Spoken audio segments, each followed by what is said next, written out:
So right now, you're being aggressive, right? So you're violating my Third Amendment right because I'm quartering with an enemy combatant.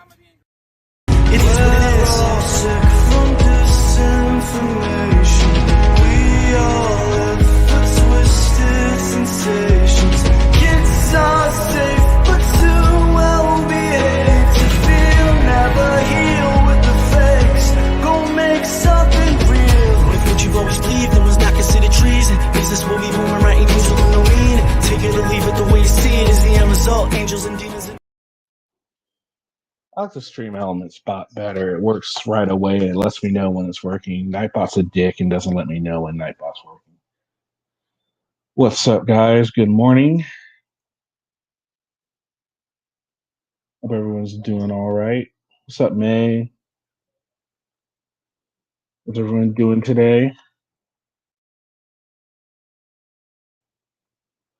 Let me fix Nightbot here.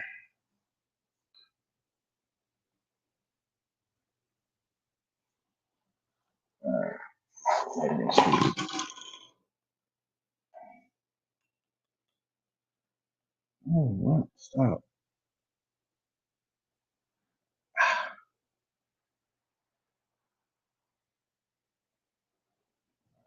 Secure that. Paste. Submit. All right. Nightbot should be okay now. Good. What's up, Asian? What's up, Cat Slave? What's up, Gary? So I'm going to post some link here in case somebody wants to come on up, if it'll let me this time. No, not really. Just I was up. I just got back from the store and I got some coffee and I'm like, you know what? I'm just going to come on and say good morning. Finish editing the video for today. Nightbot is like a moderator. It's like it lets people know the panel link and, you know, just other things.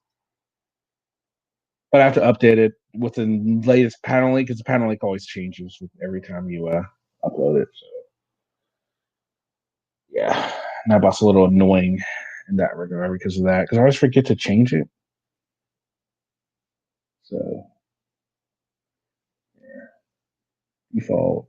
Nope, custom. Yes. Here we go. So how's everyone and how's everyone's night go? Everyone have a good night. Get a lot of rest.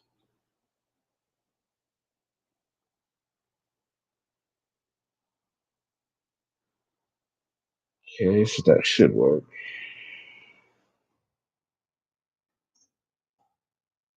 Yeah, it is. But you know, at least that way when people I don't have to in case I miss somebody asking for it, you know, it works out that way. So I thought it'd be interesting to check out. Oh, by the way, everyone, today is National Seatbelt Day.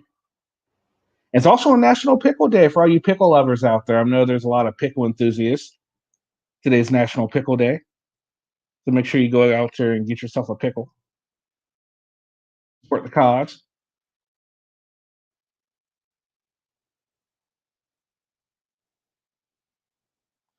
Let's see, let's got some news headlines.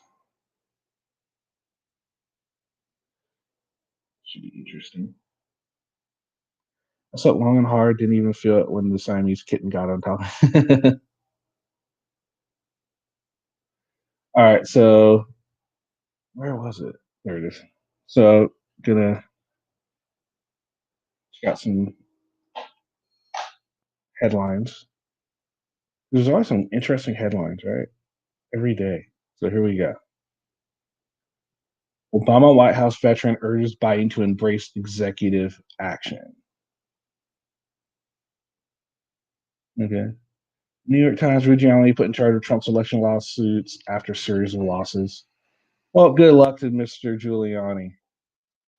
You think Giuliani will ever run for president again? He like ran one time and that was pretty much it, right? He tried, he failed. I don't know if he'll ever run again. What do you guys think? Think he'll ever run again? National two horrible ways to die if you're not careful. No, that's nice. I don't want a pickle. Just want to ride on my motorcycle. Nice.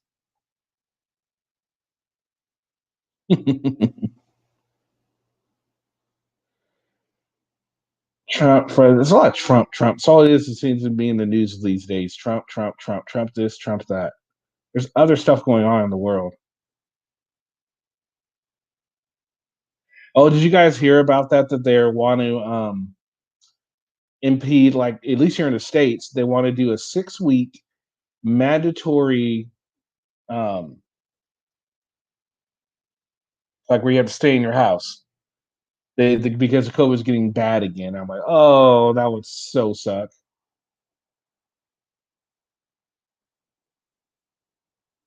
Yeah, I know, right? Asian. Yeah, you're right. Like Giuliani, he was the right mayor for when 9/11 happened and when all that crap was going on. I think he was definitely the right person.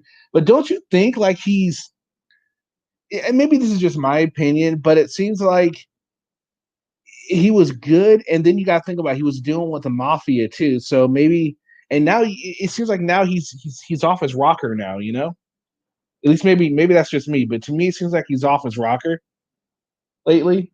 He's gotten a little crazy. But I mean, dealing with the 9/11 and then dealing with freaking mafia. I mean, come on, that might make anyone crazy.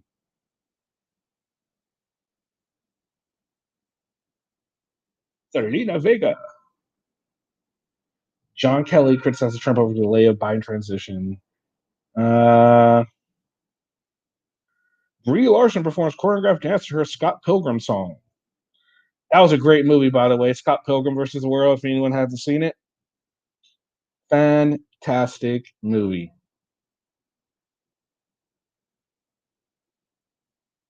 No, that's stupid. Look at that. Over 100, more than 184,000 COVID-19 cases reported in the US in one day. That is a lot of new cases. Holy shit. That is ridiculous. Right? He did go cuckoo. He really did. But come on, Asian, if you had to deal with the mafia and all that crap, I think you'd go crazy too. I know I probably would.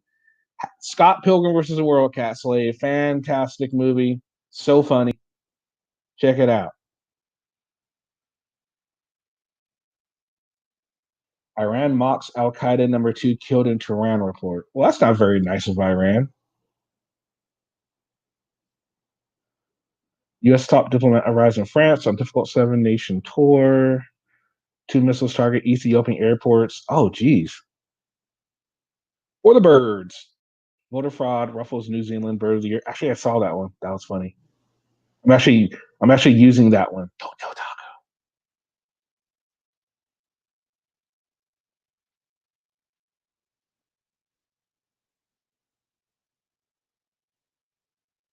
Ooh, what's this?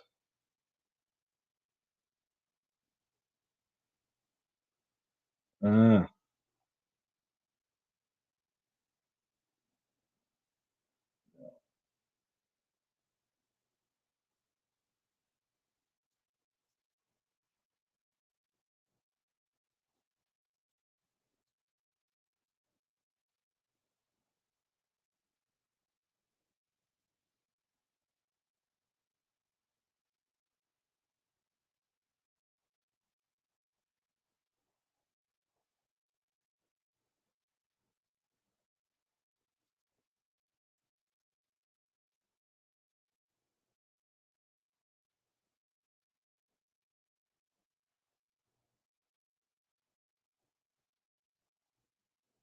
I just realized there's no sound.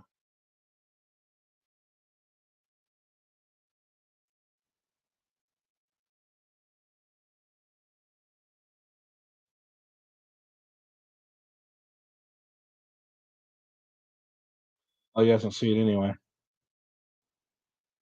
Never mind. Thanksgiving in a pandemic means smaller birds, fewer leftovers. I don't know. Are you guys getting a smaller bird for Thanksgiving? Are you guys still doing? Is everyone still doing the normal Thanksgiving, or are you doing what they suggest by doing like a Zoom Thanksgiving, or is everyone's Thanksgiving plan still normal even though COVID? Good question.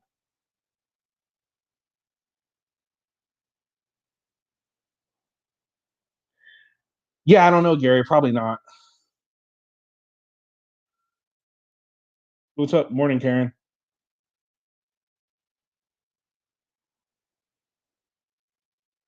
Warren Buffett wants to compare himself to Mike Tyson, sold life insurance to the boxing champion. Really? That's interesting.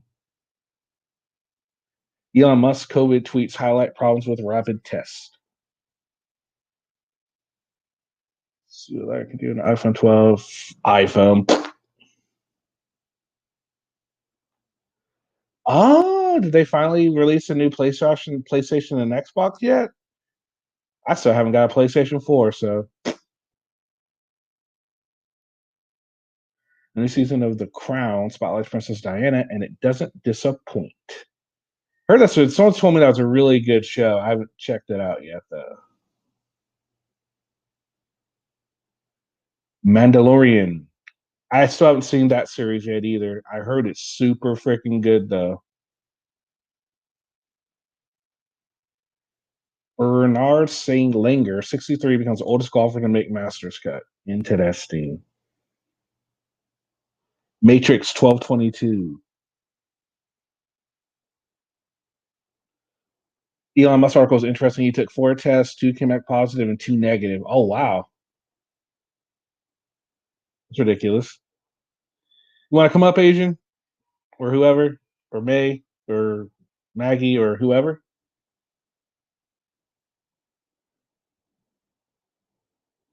Kirk Ferentz delivers post-game dig at Minnesota. Well, that's not very nice of him. Wait, Ben Roethlisberger end up having COVID or something? That's scary. Big Ben had COVID, Asian? Big Ben had oh yeah, I heard that. Yeah, he was diagnosed with COVID. Yeah, that's crazy. Okay, well, Yeah. Hopefully he just got released and he got activated again. So that's yeah, good. That's sad. I people you hear about people getting COVID. You know, what's up, Cat? So have you seen The Mandalorian yet? I haven't. I have not, Either. but it's I heard definitely. it's really good. Yeah, definitely on the radar. I just been too much YouTube, dude. Yeah, I've been preoccupied. I got There's only so much time in a day. So no, you're absolutely right. You and I'm the same way. Like I usually reserve like the evening times to kind of catch up on whatever I need to on Netflix or whatever. Because in daytime I'm either making a video, or I'm running errands, or I'm looking up content for tomorrow's video. You know, it's exactly. You're right. There's only so many days, and it sucks because I think we talked about this the other day. Like I'm finding this auditing thing getting involved in just my regular YouTube watching. I don't find myself watching other videos other than what I try to make and keep in contact with the stuff that's going on. It's just especially for someone like you being being more of a YouTube personality, because you have a channel, right? So you have sort of like a brand, if you will. Now you have sort of like credibility you have to maintain, because the last thing you want to do is have a live session and then say something that's not factual, and then people don't believe you, and then that can just open up a can of worms and stuff like that. Absolutely. Right? And you It's got a lot of pressure, man. And you got to make sure to be consistent with the content, because here's the thing, like I've seen channels where they have 20,000 subscribers, right? But they're gone for like a month or two. Those people don't get used to watching them anymore. That falls out of their feed, and next thing you know, they forget that they're there. And even though they're so subscribed to them, they don't realize they're releasing a new video. So I agree with that too. Just momentum, frequency, especially if you're a new channel, you want to show up more times than not, because you just want to get in people's faces as much as possible, because we learn from repetition. That too, and getting the YouTube algorithm, it's a pain, man. But then again, when I did it, one of the funniest things, how my channel really blew up, which is it's the craziest thing ever. I'd say, you know what, I'm taking a break from you because I just got burnt out. I got tired of all the bullshit. So I left for like a month or two, and I was like, I kept seeing on my feed, I'm like, I wasn't even paying attention to it, but I knew it was there. And I'm looking, like every once in a while I get comments. I'm like, okay, people are still commenting on my videos. I come and I look, and all of a sudden I'm at like 700 subscribers. And I'm like, wait, what? and I left like 200. I'm like, wait, what the fuck just happened? I haven't been Yeah. releasing anything, and it's like one video it got freaking a lot of views, and that really got me up there. Then I thought, well, I guess I kind of have to come back now. So that one video that got a lot of views, right? One of the things I would do if I was the channel owner is if you look at the title that you use to describe that video, Mhm. and then there's like a little description usually that can go with the title, right? Like a little comment or something Yeah. about the video. Yeah. You might want to look to see what keyword phrases you used in that title and description, and then try to use that same keyword phrase in a majority of your upcoming video titles as well, and keep it consistent, because then what you're doing is you're actually teaching the YouTube algorithm for your specific channel. These are the types of genres and content that my channel covers, so that when people come to YouTube, if they've shown propensities across that piece of content or keyword phrase, it's going to recommend your videos to those users automatically, or more times than not. And That I normally I would agree with you, but the words that because I don't really use keywords, the words okay. I use, it was Auditor's own, and I'd be freaking if I put that in every single video, I'd be bullshitting a bit. I don't Right. want to do that. So Or just spend the majority of times doing auditor owned videos, right? But then that gets a little ridiculous it does, it and does. repetitive. Yeah. So no, I hear you.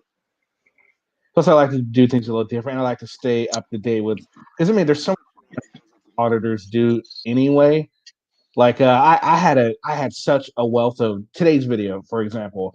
I ended up changing the subject of the video 3 times before I finally rested on what I was going to do. First, I was like, okay, I'm going to do on this order. I'm like, okay, but wait a minute. Then I saw this one. I'm like, okay, no, this one's kind of near and dear to my heart, so I want to do this one. I was like, all right, I'm set. Then I was on fucking around on Facebook and I saw these videos. I'm like, you know what? Nope, I'm doing this on this, and that's what I ended up doing. Before I changed my mind again, I just made the video. Yeah. Well, listen, don't mean to blow up your head any more than it is, man, but I really do enjoy your channel, my man. I think Thanks, I've had man. enough Appreciate it. time. Yeah, I think I've had enough time here now to just figure out everyone's channel, what each focuses on, what they do well and what they don't. Mhm. And yeah, by far, man, I would say you're one of the top 2 channels for me. Oh, thank you very much. Love coming here. You're just, cool cat. Love the way you run the panels, your demeanor and cadence and stuff like that, man. So it's very welcoming, Kenny. Just keep up the good work, man. You're gonna explode. I have no doubt about it if you keep focusing on it. So, what If did you it's some think? What? I'm sorry. Go ahead. No, if it's something you want to do, right? So Well, some people do I it temporarily, some people do it. no, it's definitely. This is something like I definitely wouldn't mind doing full time. I really enjoy doing this, and it would be cool. What did you think of? What did you think of last night's panel? Honestly, what did you think? I enjoyed it, man. I'm gonna be honest. Yeah. I enjoyed it. Not so much. I don't think that. So for me, it wasn't drama, right? It was just an opportunity to meet a new auditor in the community and get to learn about him, get to know him, and have some good conversation, because that's really what I'm about. I'm about just conversation, man. Using Absolutely, words to express yourself. absolutely. So for that opportunity, I thoroughly enjoyed it. And I thought I enjoyed it because I thought I, it definitely cleared some things up for me. And I'm happy Rolando. Somebody actually, I don't know if you were here. Well, you were here, but maybe you didn't hear him. But he said that when he got off of the Maxwell Reports panel and they were, talking, that his friend called him and said, "You can't be getting those plates anymore." So I am definitely happy to hear that he is no longer going to be defrauding the state. He's no longer going to be Yeah. getting those plates. So I think that that's a step definitely in the right direction for him. I mean, talk about immediate gratification. Uh, Absolutely. yeah, that's a big win. So oftentimes people ask the question to auditors, well, what change are you actually making? And people hesitate, right? It's like, well, Yeah, I'm not sure. I'm getting arrested. I'm causing taxpayers to pay more money when I sue them. I don't know, right? That kind of garbage. With him, he actually made a change. And yeah, I was going to say that. Look, it's not easy to get up on a panel either by yourself and kind of defend yourself and oh, articulate no, yourself and share no, about your past, right? absolutely. So that also deserves a little level of credit, in my opinion, to be able to come up there and just kind of, sit there and kind of take it as it comes. That deserves a little credit, in my opinion, too. So I appreciate those auditors that want to come up. Or you don't even need to be an auditor. It could be essentially any topic. I remember a few nights ago, it was you, me, Joe Cool, and Josiah, and we were talking about what was it, like science and religion and racism, and that got really deep, man. That thing went so we didn't Oh really my get god, the subject. it was like so deep. I was like, Yeah, it really was. It was so interesting though. I mean, it was cool to hear everyone's take on everything, yeah, and it was cool because we actually got to talk to an atheist and kind of get some perspective on his side of things too, which was yeah. I thought it was very interesting. It was eye opening, and I mean, I don't think the audience didn't seem to enjoy it, but I enjoyed it thoroughly. So No, that's what matters to I me. thought the channel was great. No, they were chatting in the chat. I remember saying, "Hey, this is probably one of the best sessions I've ever been on. The content was awesome." Yeah, I beg to differ. I thought it was people were raving about it. I thought I enjoyed the shit out of it, and I always like having Joe Cool on panel because Joe Cool always adds something to the panel. He's a very, very highly intelligent Oh, you see, man, super and intelligent. Yeah, I definitely give him that. He's super intelligent, and he has a way with words too. He's very witty in the way that he articulates himself. he's in, and just like with him, and this is why I give Rolando credit because he is willing, just like Joe Cool, to come on and get advice on what he's doing right, what he's doing wrong. He'll agree with you or he won't agree with you, but he'll take it in stride, and Yeah. that's can be more than can be said for, say, Auditing America or uh, Freedom News Now or whoever be it. Oh, There's yeah. few For auditors that me, do that. you've heard me use this phrase before. I'm not sure if it makes a hell of a lot of sense, but I refer to it as mental fitness or the lack thereof. Mm-hmm. And yeah, like just meeting Rolando and having that conversation with that last night. And I would say, I'm not sure it's intelligent per se, but he definitely has a head on his shoulders. Like Mm-hmm. he can articulate, he can express his, his thoughts and his opinions. Whereas to your point, if you look at some of the other auditors out there, they have problems with that as far as Yeah, even having just a cordial conversation, right? absolutely. You notice the pattern with certain individuals in this community when they get into sort of like a debate or a conversation. It might start off that way, but Mm-hmm. it quickly goes to f-bombs and name Oh, calling. absolutely. Why do you think people default to that? Because It's they have easier. right, they have nothing else that they can say right in that moment in time. They can't articulate anything else, so they just default to something because I guess the notion is it's better to do something than nothing at all, right? But I think in those types of situations, just not saying anything at all actually is the best method, right? Because you don't want to escalate it at that point because it's lost, dude.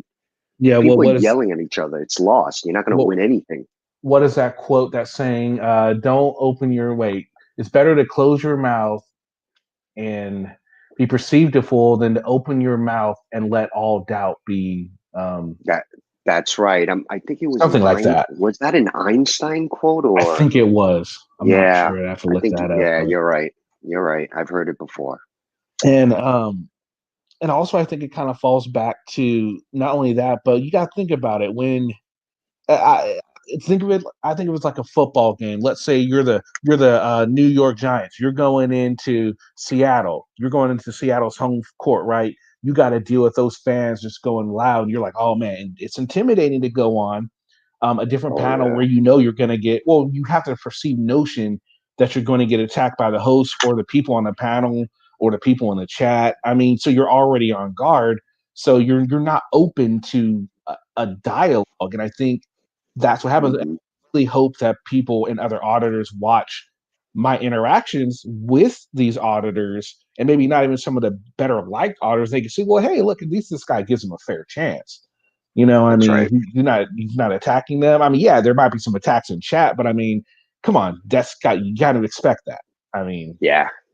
you're not loved here. You're not going Indeed. to be loved here. That's just the way that is. Indeed. That was fun last night. Yeah, that was. And then you see all the side chat going on in Discord. I don't know if you're in Discord, I Kenny. am. I am. I unfortunately made the mistake of registering a couple of months ago. because of an invite that I got, and yeah, you're getting like these sidebar chats.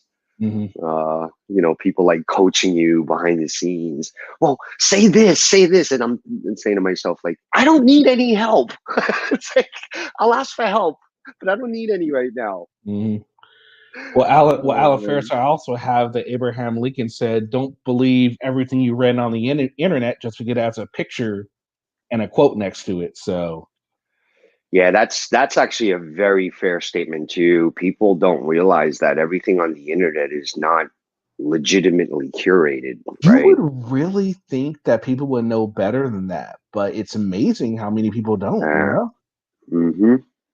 And I'm telling you. unfortunately, those are the type of people that frauditors thrive on because they can tell them whatever the fuck they want, and Yes. they will believe the shit out of them. Yes. That's right. And anytime you Yes. come with fact, it's like you just hate them because they have so many more subscribers than you. Like, no, that's not the reason. I don't even hate them at all. Exactly. Oh man. Well, at least it's a nice day today. What about you? How's the weather up there? Oh, it's freaking overcast. Oh, is I it? love it. Wow. I love it. I love it. I love overcast. Yeah. I love I used rain. to I used to enjoy those rainy weekends, sometimes overcast, and put on a good movie and just chill at home and just relax and munch out. Mm. Sounds Can't, good. I, What are you gonna munch out on? I can't do that anymore. I have two boys, man. Get some freaking apple. Get some apple cider and get some apple cider with little cinnamon sticks. And then when it's just you and the wife home alone, get some brandy and put it in there and just put on a good movie or sit by the fireplace or something and just relax whenever you have Yeah, time. I wish. Definitely this I time of wish. season. Apple cider with a little bit of brandy in it. You'll be good. Come on, the Yeah, kids I got to go wish. to bed at the same time. Yeah, they do. That's when we have our sort of like adult conversations and catch up conversations. Is usually like past 10 p.m. Well, do you You guys have know, like a date night? honestly, no. Been married over 20 years, my man. Two boys. Just always on the go, trying to take care of the two boys and work and keep the house up Okay, and fair stuff enough. like that. Yeah, so it's really nonstop action, man. The only downtime I'm getting lately is with YouTube. I've been binging on it, so that's the only downtime I'm getting these days, dude.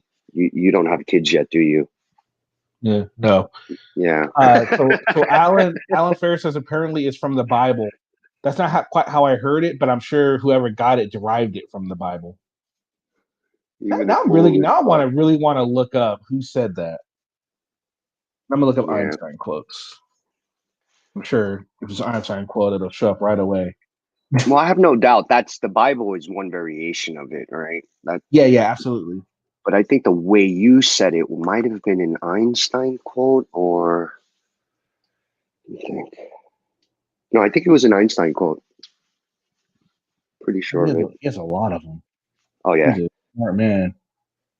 Isn't it crazy? The smartest guys usually the weirdest. Tesla was weird too. Oh yeah, dude. Um, don't get me started on that. Oh, this is one of my favorite Einstein quotes: "Is insanity doing the same thing over and over Uh-huh. again, different results." Oh Love yeah. that fucking quote. Yeah. Love it. I said it just the other night on the chat. Definition of insanity. Yep, absolutely. I don't see it. So what Oh took well. you live today? You were just bored, you wanted to get up, or do you Yeah, usually go live on Saturdays? I don't sleep in hardly. Oh, okay. I went down to the stores. I had to go do some shopping, and I went down to the grocery outlet, and usually they have cheap shit there, right? No, not this one. This one's in the heart of downtown. Motherfucker's expensive. I'm like, are you serious? They didn't have. I was looking for those like little craft singles. They didn't have those. Yeah. They only had the gourmet cheese. I'm like, man, are you kidding me? So I had to buy gourmet cheese. I'm upset.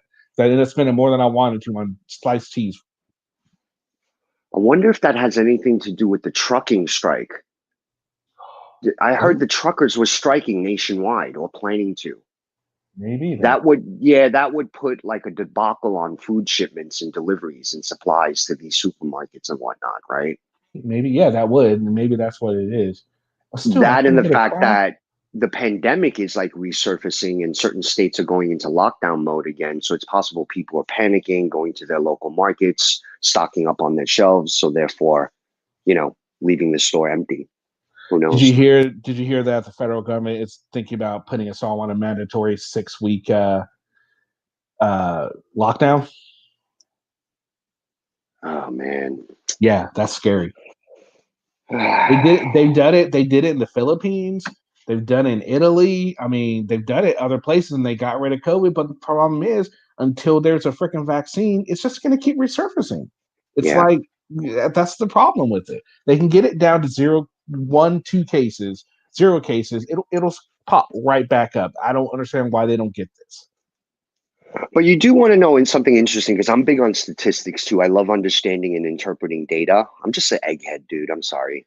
Um, if you look at the states where like the virus is like showing up again, like where the rates are going up Mhm. vertically, it's a majority of the states are the states that loosened up early during the first wave of the pandemic. I don't know if you noticed that, Yeah, but it's a lot of these like Midwestern states, the rural areas, right?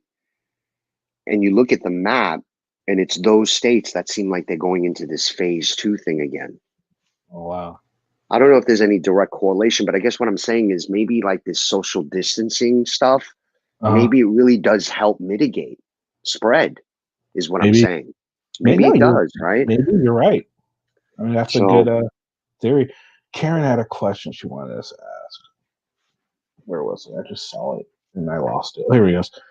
Why do you fellas think so many are drawn to watching frauditors make fools of themselves? It's entertaining. It's uh-huh. very entertaining. Number one. And for a lot of people that have an issue, past or present, with the police, it does them good to see the police get put in their place. And a lot of them, admittedly, make their videos funny. They put some humor into it, and humor sells, drama sells. When there's and then there's a lot of people that are waiting for the crash. They're waiting to see them get tased. They're waiting to see them get pepper sprayed or arrested, just to make them look fools of themselves.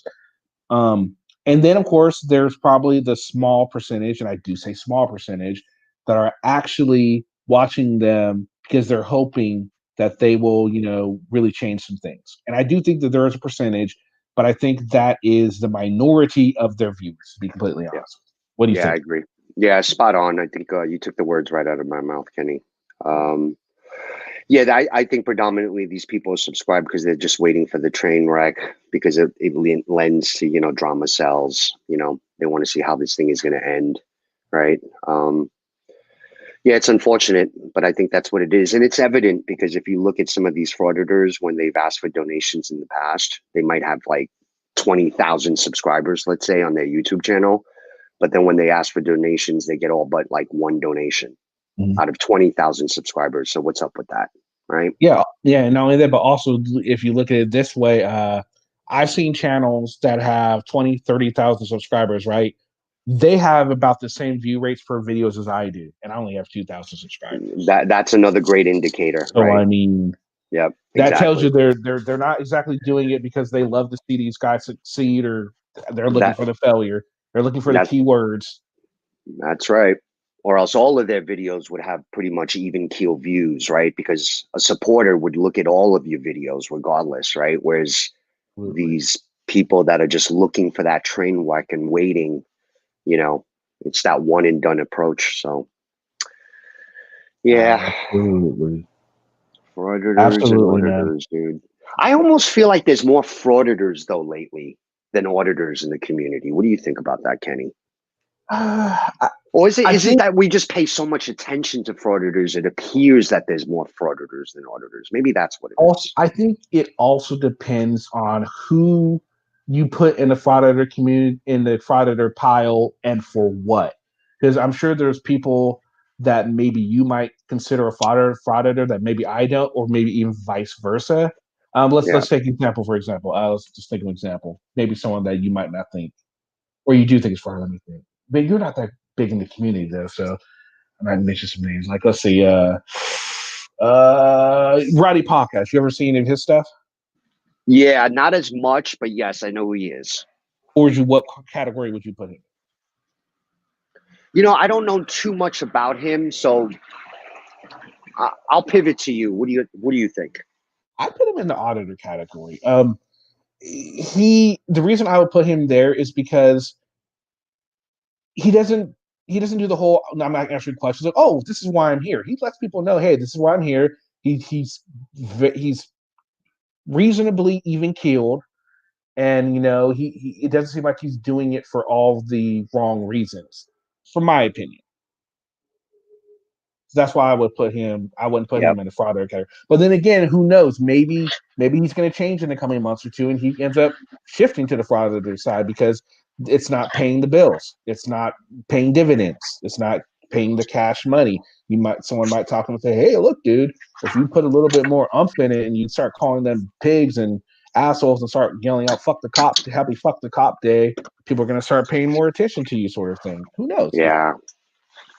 Yeah. I also think there's like a side of the fence of these frauditors that I think it's almost like they fell into it, or they use it sort of like as an avenue for like revenge or something.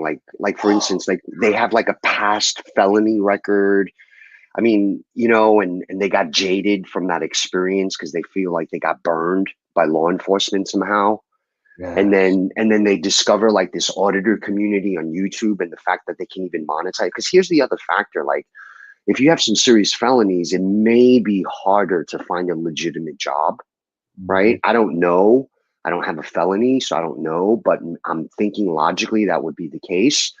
So maybe this is a way to generate revenue and at the same time get back at law enforcement for what they did to you in the past. I almost feel like I there's a small group of frauditors that originated from that reason. I think there are. I think a majority of the actual frauditors are in that category that you just mentioned right there. Of the people Okay. that we consider frauditors, I think that's the big key that makes frauditors are in it for all the wrong reasons. And some of to mention, we know he has utter disdain for the police. Um, And if uh, you want me to support you and you want me to donate to you when you get arrested to help with bail money, I'm entitled to do my homework on you and understand your background and try and understand what your intent in auditing is all about. And that's Absolutely. what I was trying to do with Rolando last night. Absolutely. And here's the thing. Now, what do you think? All right, now here's the thing. Like, there's two auditors that hang out on someone that I wouldn't put them in the they're here in it for the money, the dividends. Maybe they have an issue with the police. I'm not quite sure. He's a frauditor, but I don't think that he's in it for the money. You know what I mean? He definitely spreads misinformation for sure. But him and Anselmo are kind of in this for completely opposite reasons. Will, because he's into his conspiracy theories and he wants to spread as much as he can and all the information that he thinks is right. And then another auditor that I would kind of put in there that I also don't believe is in it for any monetary gain will be breaking the law. Mm, I haven't quite. I, I put him more in a frauditor category, but again, I wouldn't put him into money hungry because another reason I said is because he's one of the few auditors that actually goes to city council meetings. He'll go to these right. meetings, film them, and he's actually trying to do it from a different route. And obviously, he doesn't make a whole lot of money on YouTube anyway. But I just wouldn't put him there. But because he hangs out with Anselmo and gives Anselmo kind of credit, fuck, he's a frauder just based off that alone. Guilty by association. Unfortunately, yeah, Turbot will want to be entertainer. My theory on Will is Will went to he went to community college. He took radio. He did some sort of I'm going to be a legit newscaster. But then for some reason, somehow he got into all these bullshit conspiracy theories, and he tried to go that, and he went to Fox. Fox said, "No, you're too crazy for us." He went to Infowars, too crazy for us. So he said, "Well, fuck you, mainstream media. You don't want me. Now I'm against you."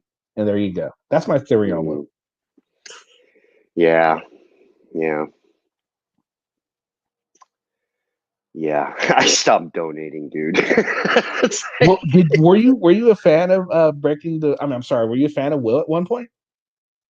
No name audits? Oh, a will. No, demands of truth. Were you a fan of demands of truth at No, one point? no, Okay. no. I didn't follow that community, that side of those auditors as much. I So who got did you into like beside Josh?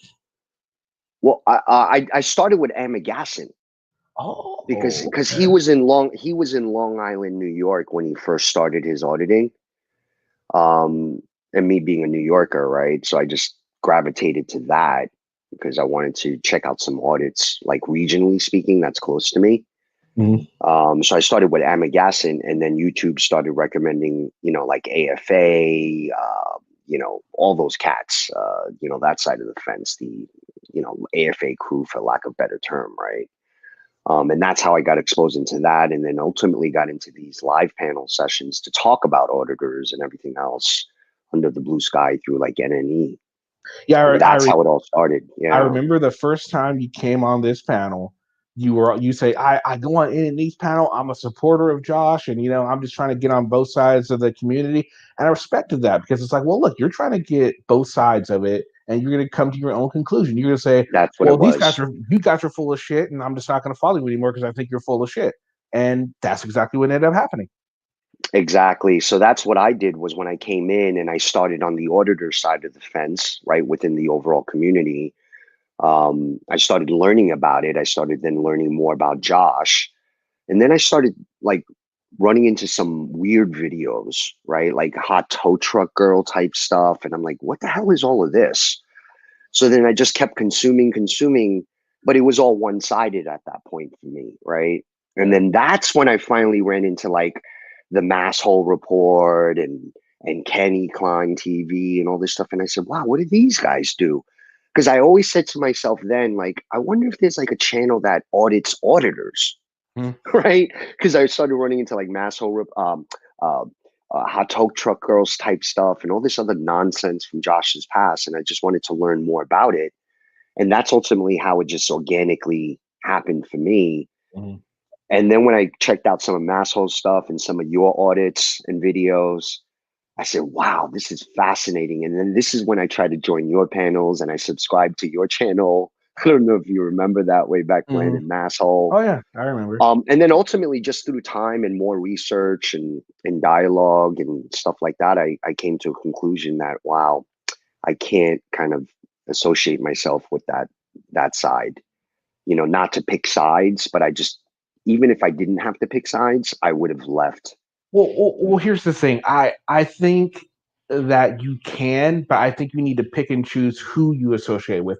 I think the people that you are ultimately associating with on that side put a sour taste in your mouth for that side.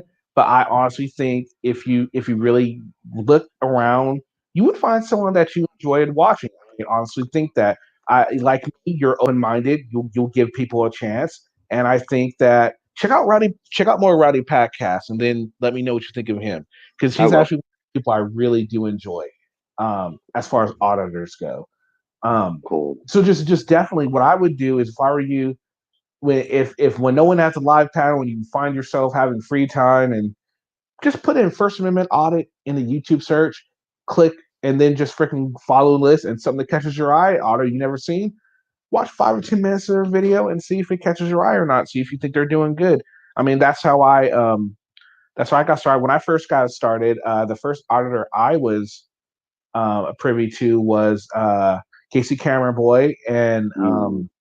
yeah, he was just the first video I ever saw of him was he was going, and it was the first video I saw wasn't bad. It was just being very obnoxious because he went into some place and said, "I want these records. Oh, I'm going to come in and pay with pennies." Like that's pretty obnoxious. Johnny 50 did that on a jaywalking ticket once. Yeah. So yeah. But yeah, I would suggest just definitely going out there because I think just to let that the people that you were associating with originally to sour your taste on that side because like I said, I think you have a great mind. I think you could maybe have them learn something or something, and I think you'll find someone you like, and then you can start recommending them. And when someone asks you, "Hey, what about? Do you like any auditors?" You say, "Well, actually, yes, there are some auditors I like." And then that shuts them down whenever they say no one like you guys don't like auditors. You shut them down. It feels good to shut them down like that because they always assume you can. No, I don't like an Exactly. auditor. But then when you tell them, they're like, oh, well, I'm going to shut the fuck up now. Yeah, no, spot on, man. Listen, I'd be lying to you if I didn't tell you that in the last few weeks, because of all this stuff that I've been involved in, my mind's been kind of churning a little bit. Like, maybe I should actually create a channel for something like the good of all or something. But honestly, man, I don't have the time and day. I just have enough time to come onto these lives and participate with you and learn some new things. And that's really all I have as far as time's concerned, man. I got a real job. I got 2 boys, a wife, and everything. So, it's not as easy as people think. Oh no, not at all. It's and definitely when you have your own channel, man, if you really want to get it off the ground, you gotta put some time and effort into it, and Oh it's time yeah. consuming, and it's it's fun, but then it's fun, but then again it's stressful at the same time. Yeah, listen, it's not all gravy, right? You're Oh gonna no, have the not at ups and all. downs and stuff like that. Yeah, when I first started, I was panicking. I was like, "Oh my god, I lost 5 subscribers. Oh my god, I'm not going past this number." It's like, "Oh my god, what's going on?" And then Joe Kaiser came in. He told me, "Look, dude, I've lost more subscribers than I've gained. Don't look at your subscriber count. That's just stupid. You're so crazy doing that." I'm like, "All right, cool. It's like, that doesn't matter. Look at the views and all that. That's what you need to focus on, not the subscribers." I'm like, "Okay, cool, no worries." Because there's No, I stay at the same number of subscribers for like a month, and it's just like that's some depressing shit. yeah, but it does. Joe Kaiser does make sense logically, because you said earlier, like there's a channel that, like, let's say has 50,000 subscribers, yet their average Yeah, views on their videos are very low, right? So absolutely, you would assume that the converse would be correct too, where you could have small set of subscribers, yet your videos have tremendous average views, right? absolutely, So absolutely. I think that's actually spot on, that advice Joe Kaiser gave you, dude. But which leads me to my next question: how long has your channel? When is your anniversary? When did your channel? When did October, you create it? the year, 1 year, October. Oh wow. Okay. 1 Congrats, year in man. 1 year. October. Yep, 1 year. Or did you have a 1 year yep. I live had a channel stream? special live stream. Yeah, 1 year. It was fun. What's Oh up, crap! Noli?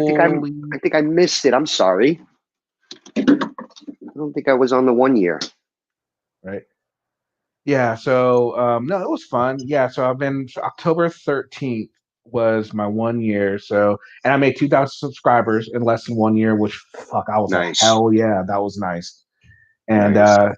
if I keep at that rate, hopefully I'll be at 4,000 by the next year. And I don't know. I mean, I'm happy with 2,000. I would have been happy Yeah. with 500 to be honest with you, because I know the people that I have.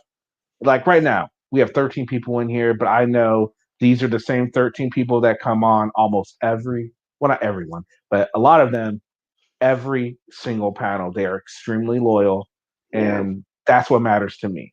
My lives don't do nearly as well as my stagnant videos do, and I accept that. That's fine. It is what it is. I don't lose any sleep over anything like that because I'm very happy with who comes in and conversates, and we make for good panels, and that's just the way it is, and it's cool. Yeah, if you want to have healthy dialogue, maybe learn something new or share something new with someone else, this is definitely the place to be. And then Absolutely. and once in a while we'll throw in the drama too. Like, I got hooked, man, when you started doing the constructive feedback type stuff with the 1A auditors on your live streams. Like when you started with Omaha a few weeks ago, like a month or two ago, Mhm. when he That's came why. up, That's what that was I've wanted great, this dude. channel. That's what I've wanted this channel to be for the get go. The problem was when I first started, nobody wanted to come on. Nobody knew me. Nobody wanted, like, yeah, who are you? I'm not going to come on. One Right. guy actually was going to say, oh, Nomad. Nomad actually said, oh, if you pay me, I'll come on. I'm like, fuck, I'm not paying you. Get the fuck out of here. So, right? I'm like, no, that's just not gonna happen. I was like, okay, no, that's okay. I'm not gonna pay you. And I was really nice about it. I didn't say what I was really thinking. I was polite about it, and I said, no, Mm. that's okay. But yeah, I'm still in the works trying to get Patty to come on. See, with Patty, I have to I have to work with him. It's kind of like I gotta keep asking, talking to him. But I think eventually I'll let him on. He'll come You on. I'm You trying mean to wait? When you say Patty, you mean PayPal Patty? absolutely trying to get Oh, him that on. man, that's a weird one. That's another one right there, dude. I've seen some of their videos, and well, so who's PayPal? There's a female and a male, right? Well, yes, News Now Patrick and his Oh, girlfriend okay, yeah, it's Selena. Patrick. Got it. Yeah. That's a weird one, dude. I've seen some of their videos sitting in the car, Hmm. and something about like hotel rooms and Yeah, donations. Like it's yeah, always that. Like, and he never keeps him up very long either. He'll do it, ask for the yeah, money, and then he'll take the video down. So no one. I think he does that now because people are always talk because they call him PayPal Patty. So he was always catching shit for it. So now he doesn't want any evidence of that he asked for money. But every time he has a video, man, someone will email me and say, Kenny, Patrick has another video up. Go see it before it gets taken down. You have to yeah. take it right down. I don't know. It's like I start thinking about like, would you buy a house or have your first child if you didn't have any money in the bank? Like I'm just like, No, I don't know. Like no, I would want to first maybe try and do something to save a little money before I have my first kid, right? So we don't have to struggle because it's expensive raising children, right? That's obvious. I agree. Yet I feel like some of these auditors just go into it with little to no resources or assets. So how do they expect to audit? How do they expect to travel and pay for their food and their lodging and stuff like that? And then they ultimately have to ask for donations. And I just think that's a very sustainable way to do this. I was actually talking to Patrick, and he didn't he mentioned some finances. He didn't like give me any details or anything, but he said when his monthly YouTube without the PayPal's, he usually gets enough to pay his bills, to pay his rent, his car note, et cetera, et cetera, et cetera. When he's asking, this is his words, so you got to take it at face value. Hmm. When he's asking for money, it simply is to do his audits. It's simply for the hotel, for the gas money, for what he's saying it is. Um, I've asked him about I've asked him straight up about uh, the gambling. He denies it. I didn't push the issue because his thing was there's no video out there that shows me in a thing, and I'm like, well, no, I can't argue that there is no video that shows you in a thing. I mean, you're right. No, I can't argue it, so I'm not going to push the issue. Maybe I believe him, but I can't. I'm not going to push the issue if I don't know. it's sort of like saying, "Hey, it's sunny today, and and I went to sleep tonight, and I woke up in the morning, and there was a foot of snow. So I guess I could assume it snowed." Yeah, right. But you gotta, it's like, dude, it's like, are you kidding me, man? It's Yeah. like, oh man. Hey, real quick though, you're monetized, right? Your channel, Yes, obviously. sir. So Yeah. let me ask you just this notion of this super chat thing, because I've heard this on other channels, and I just want to know what the truth is because I hear different numbers. But when someone super chats you, how much does PayPal really take? Because I YouTube hear takes numbers like 40%, 50%, 60%. I'm like, why does everyone have a different number? 40%. So it is 40%, right? It doesn't vary across channel. I mean, a super chat is a super chat, and YouTube takes 40% regardless of where the channel is, right? You get 60% of But it. see then, YouTube gets but see 40. then, Noli just says it's 30%. You see why I'm asking the question? Everyone has a Yeah. different number. Why is that? I don't know anything. When I read it, hold on. Let me look it up. Let me bring up my I was just PayPal. curious because I've always like super chatted whenever I felt like it was justified, or if I've enjoyed the panel that day, Well, I'll absolutely. super chat. I So I definitely was just all the curious super what chats you've done. you know. Let me look it up here. I'm pretty sure it's 40% though. I'm pretty Okay. sure. Let's I'm see. not saying Noli's wrong, but she's saying I don't know if she's monetized, but she's saying it's 30%. Yeah, but And that's my point. I keep hearing different percentages for some reason. we're trying to get Noli monetized. Yeah. Noli's a sweetie. Noli is awesome. She's a good human being. Even though I don't always agree with her. That's right. But at the end of the day, she's a solid human being. I would agree with Absolutely. that. Yeah. I would absolutely agree with that. Like me and her don't see eye to eye on Eric Brandt, but that's a conversation for another day. And that's the other thing too. People have to be mature enough to understand that if you have differences in agreement, it doesn't mean that I'm not going to like you. Mm-hmm. I mean, it's like this whole notion of all in. It's bullshit. Just Mm-hmm. because I don't share the same opinions with you, I can't be your friend, or I can't say hello to you when we're on a channel together. Like, it's all bullshit. It's so stupid. Yeah, I It's like that agree. romper room stuff, man. Yeah, like that one time I was in Paulie's channel, somebody came in to chat, said hello to me, and I didn't really know who that person was. But at the end of the day, if someone says hello to me, dude, I'm going to reciprocate, right? It's just the cordial thing to do. And I chatted back, hello. And then someone was like, oh, you actually know that person? You like them? And then they stopped talking to me because of it. I'm like, this is so silly, dude. Yeah. Let's see.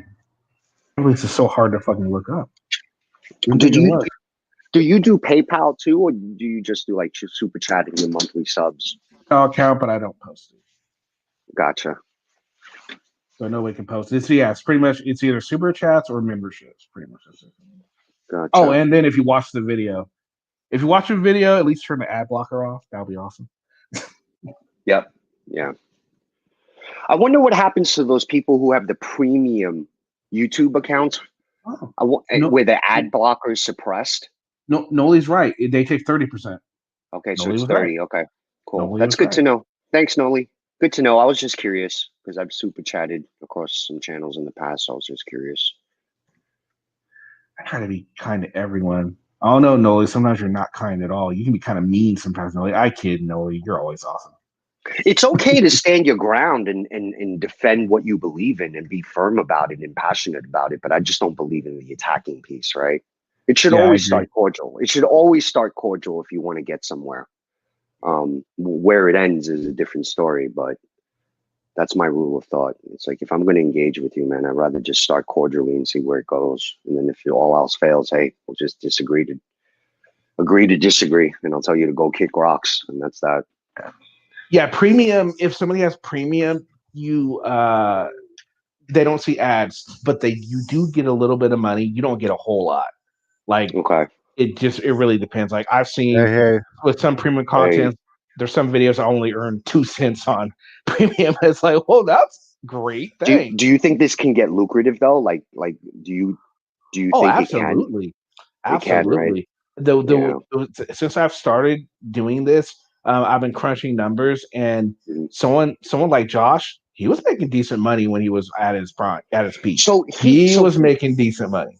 Okay, so he has been quoted saying in upwards of like 15 to 20,000 a month in YouTube. Do you believe that? Maybe when you include super chats and PayPal, but other than just off of the videos, no.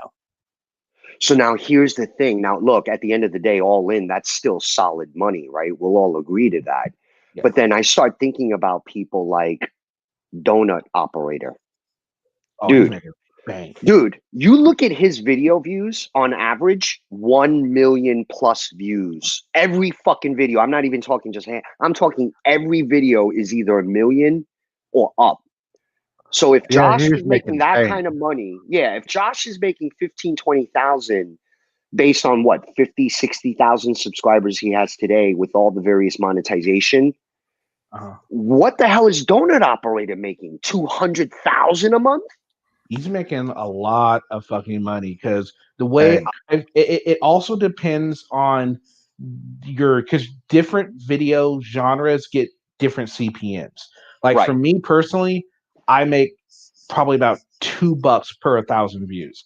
So if based off of that, what Donor Operator, if he's getting like 1 million, just do the math. That'll tell you around about what he's getting if he's making the same CPM as I do. But he might be total different CPM.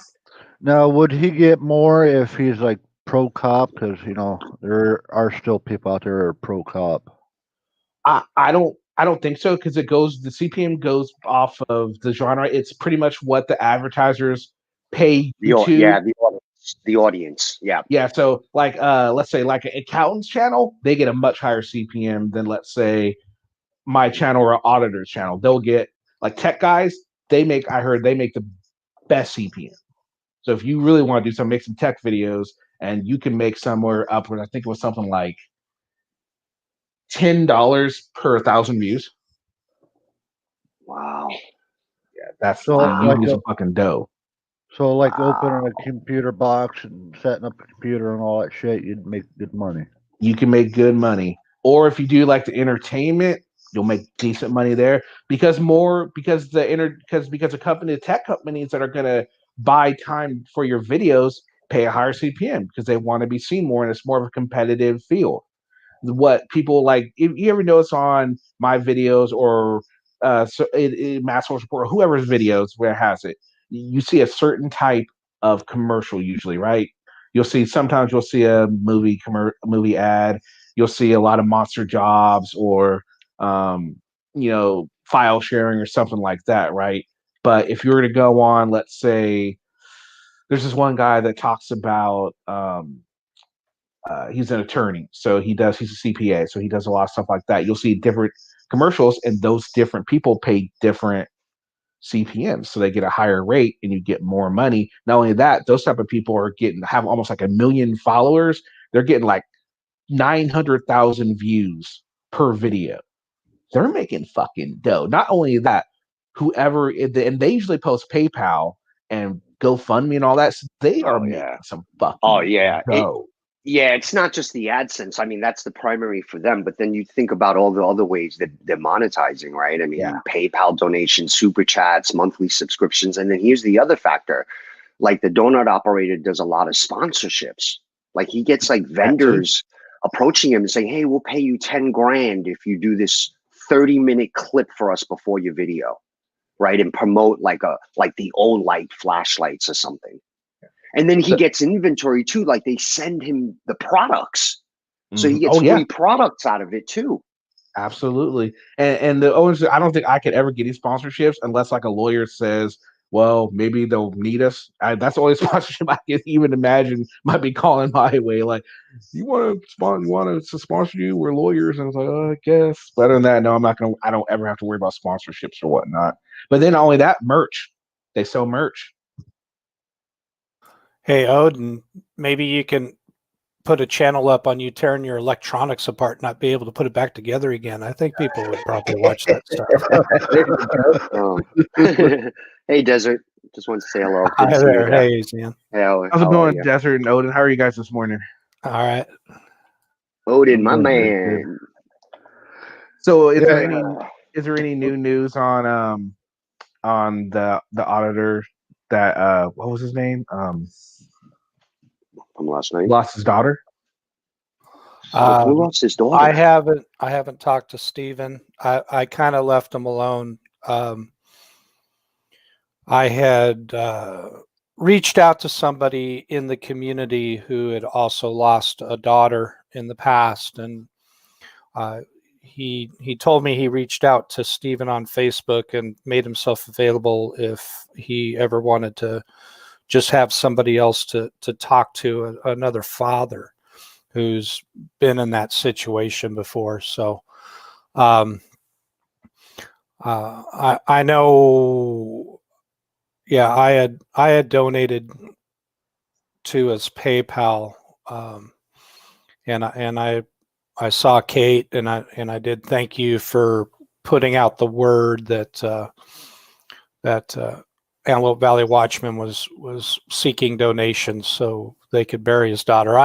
The worst thing about this business is I'd already started to see people talking about how, if it was a traffic accident, the insurance, and in my situation, and paid for everything, and I don't know why they're looking for donations. Well, I don't know Steven's situation. I don't know what the insurance entailed. I don't know how long it would take to even get anything out of it, and I don't, at that point, I don't care if they get compensation later, then so be it. He lost his daughter. Come on. Yeah, no, I agree. That's exactly why I did it, because it's like, that's a horrible thing for anyone to have to go through, to lose a child. And I think it shouldn't just be about bringing the frauditors down. It should be about also mending fences and uplifting certain aspects of the community and mourning when the time comes for mourning.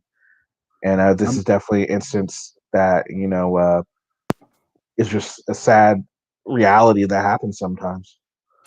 Steven did probably the worst, and it wasn't the most horrible thing. It's not like people don't know what's my name, Odin? Brian. Yeah. Okay. And I mean, it was a little bit disturbing, and I didn't, you got to breathe in and breathe out, and it's been going on and around, but Stephen got upset with me. I did a critique on a video he did on his update to him and Doug Hutton's case over Antelope Valley Hospital. And I have a little bit of bias in the fact that my wife worked for EMS for 20 plus years. And the treatment they gave people who had no idea what was going on that night at the hospital, screaming and yelling at them, and Doug being the worst of the two, having a fit and yelling at EMTs who just are trying to deliver patients to a hospital about something that happened on the other side of the parking lot, and they have no clue. And Stephen doxed me. I don't know if many of you are aware of it. I didn't make any big deal about it, but he put up personal details and family members' names and all sorts of stuff. But I got with him. We spoke. First time I ever met him, face to face. We got over it, and all that has to be set aside. With this tragic accident, he is a member of my community. We live close to each other. I mean, we're 20 minutes away. He passes through town where I live all the time. We discuss that fact. So, sometimes we got to just set a few things aside, and then, once we can get the man over his grief, then, maybe I can turn a new butthole. Yeah, right. Hey, Sentinel, are you able to get a hold of him outside of Discord and say, "Hey, man, I'm here. You need somebody to talk to"? He's got my phone number. Okay. Can you tell him I'm sorry about his loss? If you get a chance to talk to him. Yeah, absolutely. I've passed on, as much as possible without being intrusive. I mean, we're again, it's not like we're best of buddies. We met once. We had spoken on the phone a few times prior, and then I don't think he's a bad person. I know his past, and he's been forthcoming about that in video. So I don't think he's really a super bad guy. I mean, my own opinion is I think he's a little bit delusional about how things work. So misled. Yeah. What's his channel name again? Antelope Valley Watchmen. Oh, MEN. yeah, that's right. Yeah. And he has been around with some of the, LA area auditors, and him and Doug Thanks Hutton had teamed up for a little while.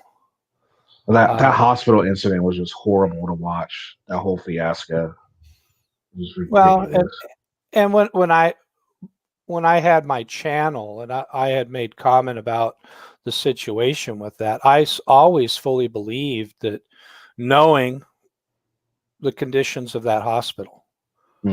Like I said, my wife was an area EMT for 20 plus years and delivered patients to that hospital every day, and how busy it is and how overcrowded it is, that woman was taken to the curb, and it happens. Yeah. So I know what happened wasn't that they didn't make it up. They didn't, just out of coincidence, that Stephen happened to know the husband or boyfriend. I don't remember what it was. I think it was husband. Still, it's, it's bigger than a small town, but it's still a small town. People know each other. But other than that, the woman was seen, was treated, became combative, and they decided, well, there's nothing more we can do to you, and they do that. They take people to the curb and discharge them. The unfortunate thing is that situation kind of got buried in the minutia of the what I've always said, the auditor's journalistic skills. Yes. So do you plan on getting back into doing what you were doing with your channel with updating of the court cases anytime soon? I've been pondering it, but I wouldn't do it on my own. It wouldn't be I don't have any delusions of grandeur of having a channel.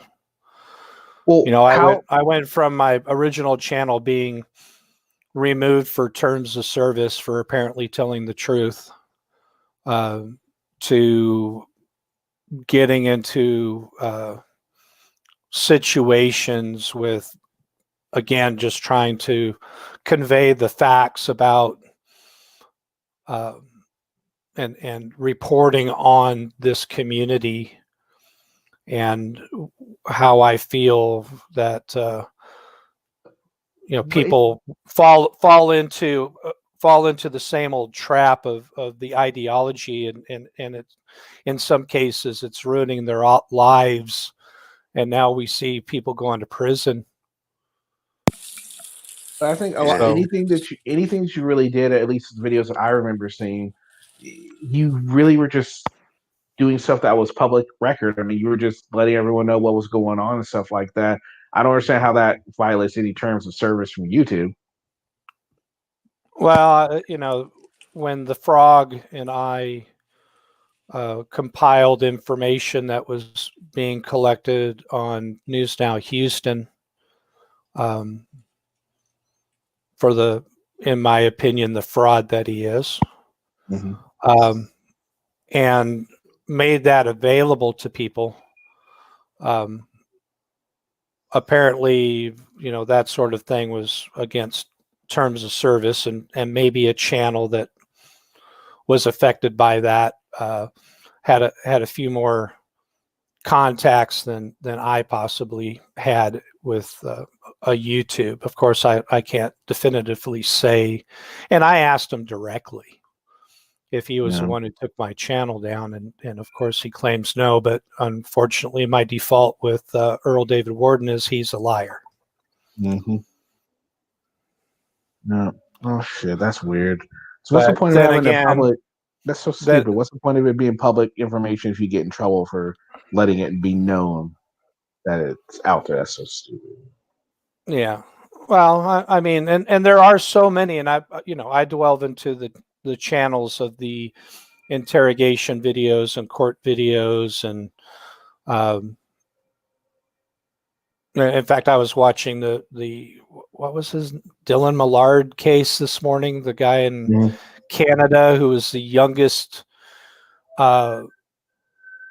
person at age 14 to solo flight a helicopter and a fixed wing at the same time. He came from a long history of an avionics family. There was a successful business, and he was ultimately convicted of shooting and killing his own father, and then killing a part-time girlfriend, and then him and a buddy went and to test drive a big diesel dually pickup truck that was being sold online, and took the owner and shot and killed him and burned him in a big incinerator. Oh, geez. And stole the truck. Ultimately convicted of 3 murders. But yeah, and again, these are people that they get interviews, and show the police interviews, and show the court videos. These bigger cases, of course, are recorded and televised and everything else, and they disseminate this information for people to watch. But I guess it's tough when I was I was having a long discussion in Discord last night with Rogue Nation about it, and we were kind of back and forth about what my interests were, and I told him the whole reason why I got into this was because of News Now Houston and that situation. And then he decided to focus on that, and for whatever reason. But that's where it all stemmed from. Being part of something and participating in it and trying to understand the motivations of it, and creating your own idea of what you want to do with it, how you want to go out and exercise your right, and to show others how to do that.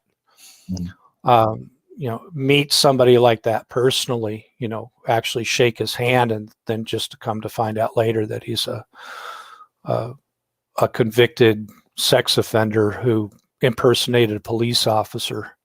Wow. And then was also convicted of other felonies after he was given a hell of a break. Yeah, I'm kind of like in your boat. Like when I first saw his video, I thought, you know what? He does this a lot better than any other auditor I've ever seen before. And I'm like, he does this really well. He has a good approach. I thought he did a good job. And then I learned about all this other stuff. It's like, well, damn, okay. But you were talking about W114275 a little bit before I came up. Oh, we were mentioning him. We were talking about fraud auditors, me and Asian, and we were talking about a bunch of stuff before you came up. Once I got into him and started wondering what was going on, because for somebody who professed that he had never been convicted, God, so adamant of any crime, and and looking into that, and after that person came to my channel, I believe after I had reported an arrest.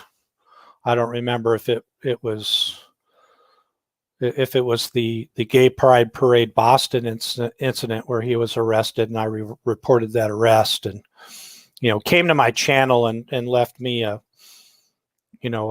short paragraph of explanation of how he's a philanthropist, and he's got a degree in constitutional law, and and this and that and the other, and it's like, okay, all right, they always do, right? Right. Constitutional law, my ass. Yeah. What the hell is out now? And then to find out, to actually research and pull the record and find out that at least what was returned on the request, the 6 felony convictions and the 2 misdemeanors, and then finding out, go at then Turtle Boy, and then later on with Masshole Report, the pending trials that he was ultimately convicted on and is now incarcerated over, and now still has at least 2 felonies pending in the state of Indiana when he gets out. So, you gotta be careful what you wish for in this YouTube world of fame. Oh yeah, you really do. You really do. Oh Absolutely. yeah, karma is a bitch. Yeah. And it's unfortunate to find out, like I've always said, the people in what they call the world of doxing, oh, you're just doxing me, you're just doxing me. Well, you become a public figure, an incident occurs, you're arrested, you want to look up and follow that arrest, see if charges are filed, see if it goes to trial, or you want to follow this through to adjudication. I mean, just even for the mere fact you want to see what is what is criminality and what is constitutional Mhm. in all of this. You know, are the laws bad? Is law enforcement wrong? I mean, are you ultimately in the wrong? What is it? But people seem to have this really big issue about looking into things, and I mean, and up until then, all the people that, you know, I had looked into, there was one person that I thought had a pretty bad past record, but it was a past record. W114275 became kind of the, in my opinion, like one of the most dangerous people in this community. Mm. Because it wasn't his past, it was his present, it was his future. Yeah, He I wasn't he wasn't done with the issues that he had prior to picking up a camera, and then everybody wants to say, oh well, he has a camera, he's a good. I've had so many people say that, well, the camera saved his life, or the camera changed. No, it didn't change him. Or a lot of the things will be, well, he's fighting for our rights now, so I give him a pass. It's like, Right. it's like, no, it shouldn't No, work like that. I mean, whatever. No, he's fighting for his own YouTube fame and AdSense money. That's all it is. Absolutely. Probably has a very tough time finding gainful employment, even with the one thing that we do know he has any sort of training in it, and that's a culinary degree. Mm. That's the only degree that I know of that he has. That's the only formal schooling. Really? So what you're saying is he does not have a constitutional law degree. No. Shocking. And I don't think he was some big philanthropist, you know, passing money around to people, you know. No, I do giving think money he to probably boys has. or tots. He probably thinks he's a philanthropist because he probably donated $10 to St. Jude's or something. That's what he probably thinks. Right. That'll be my guess. Oh, yeah. Speaking of St. Jude's, if you ever get PayPal Patty on, if you ever get Patrick Roth on, ask him if he ever made that donation to St. Jude's that he promised when he got his settlement money out of you know, that Oklahoma case that, you know, he promised News Now Houston that he would do. He supposedly hasn't got any of that money yet. The last time I've talked to him, he's still waiting on that. Yeah, I'm wondering. Do you know how much the settlement was for and how long it's been? $50,000. It was for $50,000, but the lawyer's going to get what, like 30% or 20% or something like that. It all depends on what they contracted for. The lawyers could get 80%. It all depends on what you signed the dotted line for it. They could get 100% of it. Who you know? Ooh, damn. 33 1/3 is usually like the, you know, the bright line rule that I don't want to dig up history, but I'm out of the loop on this. In a nutshell, what was the settlement for? In a nutshell. Oh well, it was the arrest on the officer that was with somebody. They were. It was like a what was it? They were on like a break or something. Yeah, they were on a break, but they weren't. But they weren't on duty. It was a security detail. Yeah. It was one of those security detail things, you know, contracted deal.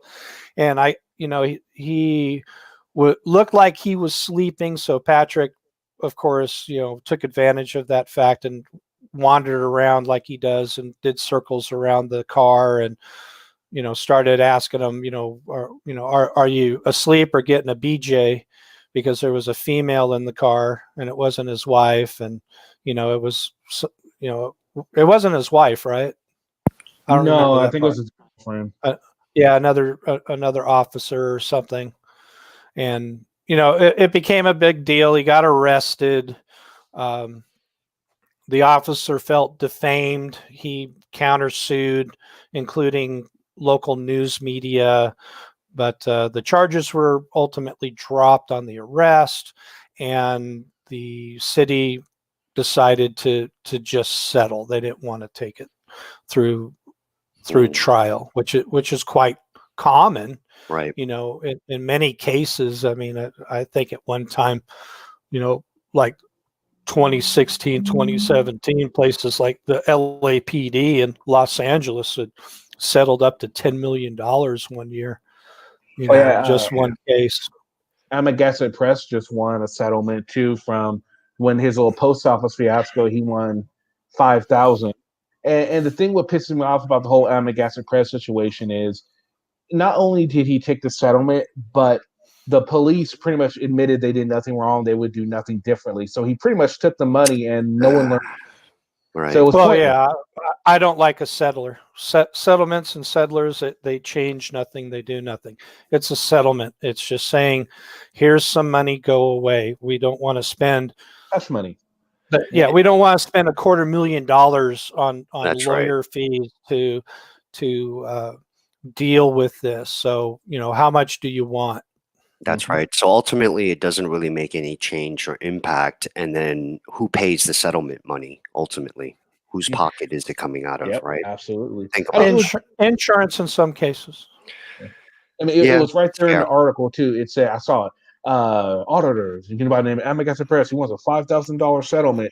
Same article, right underneath. The police chief, when questioned, said, "Oh, I stand by my officers. We did nothing wrong, and we do the same thing again." It's like, well, that was accomplished a whole lot, didn't it? Yeah. Shaking my head, Kenny. And that's the thing. Not only that, what about another? I guess I don't know if you would really call it somewhat settler. He's more of a not finisher because he. Now, correct me if I'm wrong, Dustin. No, he had when the officer he had at the National Guard, he had that dead to rights, right? He that was a guaranteed win, in my opinion, right? Would you agree with that?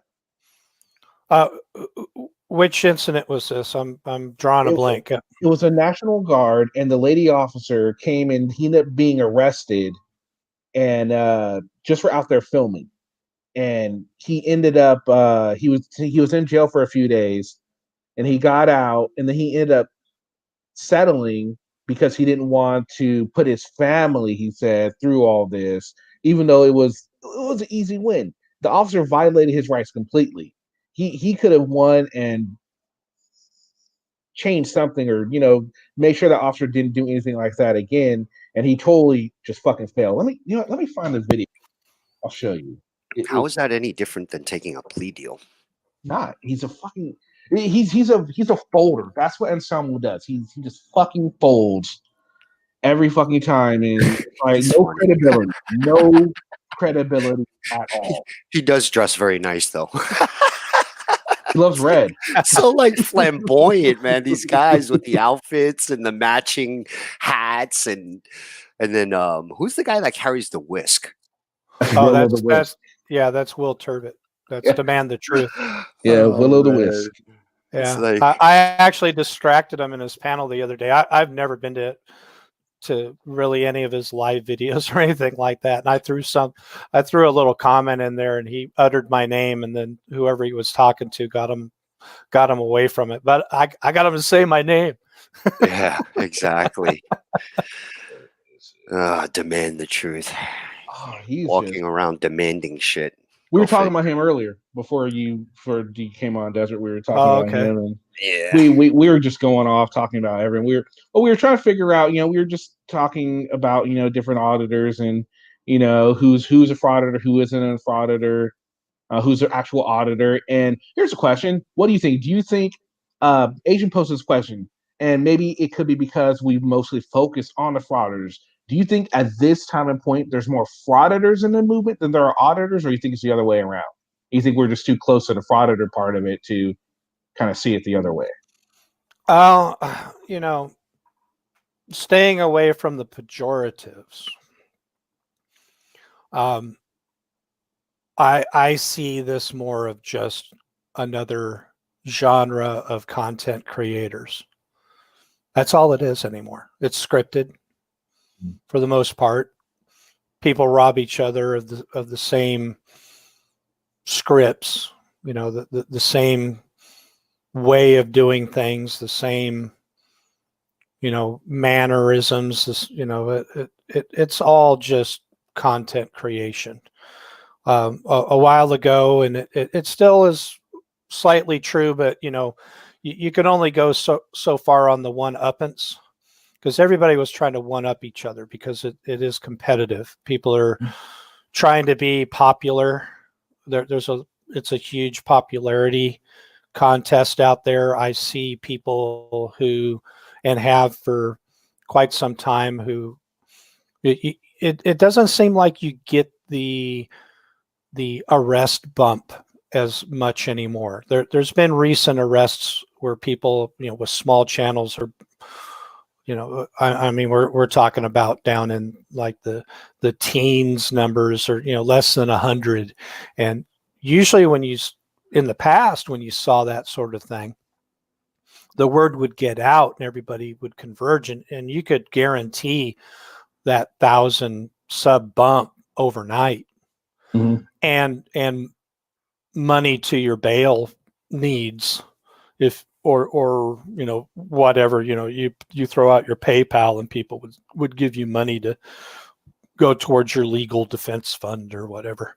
But you don't see that much anymore. People are drawn towards the more popular channels, and they don't seem to go beyond that. They shower certain people with money, others not so much. I don't think, Patrick Roth may be still getting quite a bit of AdSense money just because of the volume of his channel, and maybe some of the diversity of it, that he's on different platforms. However, you don't see the viewership or the donations anymore. You just don't see it. Then, I mean, there's just been one interesting thing that an individual had been tracking and making note of it in Discord recently, was that, Tony Wickless, Minnesota Guardian, had put out the call that he needed to get himself a car so he could travel more and bring his audience more content. So he put out a PayPal pool, and by last count, he's over several weeks now, I think, has only received $5. Oh, wow. And you know what's funny? With COVID, you would think viewership would go up, not go down. So it's really interesting. So what are people turning to if they're not turning to the auditors now? Like, are they on to the bullshit that's going on with them, or is it just boring now, or like you said, just the fad thing, and now it's like people are moving on to the next big thing, right? Or what do you think? Well, I mean, people are struggling in their own rights, and maybe don't have time to really watch the content. But what we saw was the fact that during the past 8 months or so, people weren't going out there wasn't as much content. And the one thing that wasn't going on that I think draws quite a bit of an audience is the fact that people weren't getting arrested. Yes, absolutely. It wasn't until recently that Monday we saw 2 arrests back to back. Yeah. And not so much. And then when I did do kind of an arrest report on Masshole a few weeks back, that there were 6 arrests in that week. And I think I even missed a couple. There was like an international arrest, and somebody else had pointed out that there was a report of an arrest. But yeah, those weren't there. I'm seeing the screenshot and it's ringing a bell. Go. All right, so yeah, you ready? Who is this? This is Auditing America, Anselmo. And this is the arrest that he fucking totally botched. And I want you guys to look at this and tell me if he's just a fucking moron for just settling this one.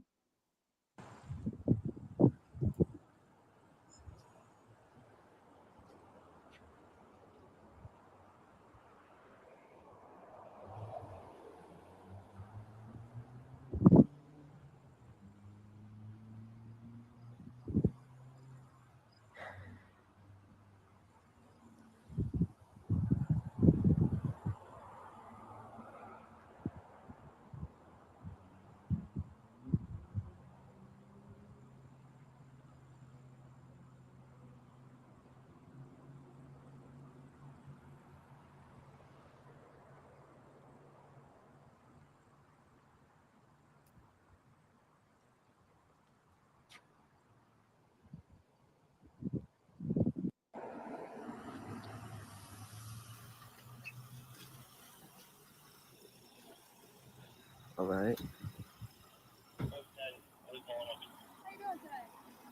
I'm all right. What are you doing over here? Videotaping. Ah, okay. Yeah, this is the Facility? old original Officer Gorgeous. Yes. Yeah. It's my own purposes. So, what's going on? I don't answer questions. Do you have any ID on your bud? I don't answer questions. Okay.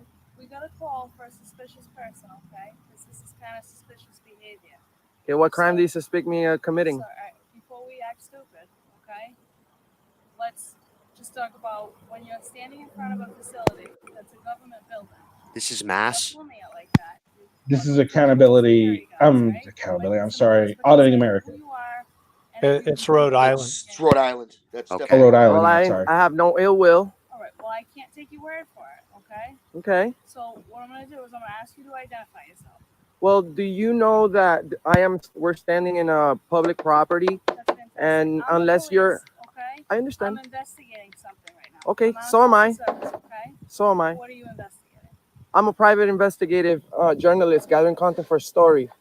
And you should know that unless I'm being suspected of a crime, I don't have to provide ID. Well, until I can determine that you are not committing a crime, I'm gonna ask you for your ID.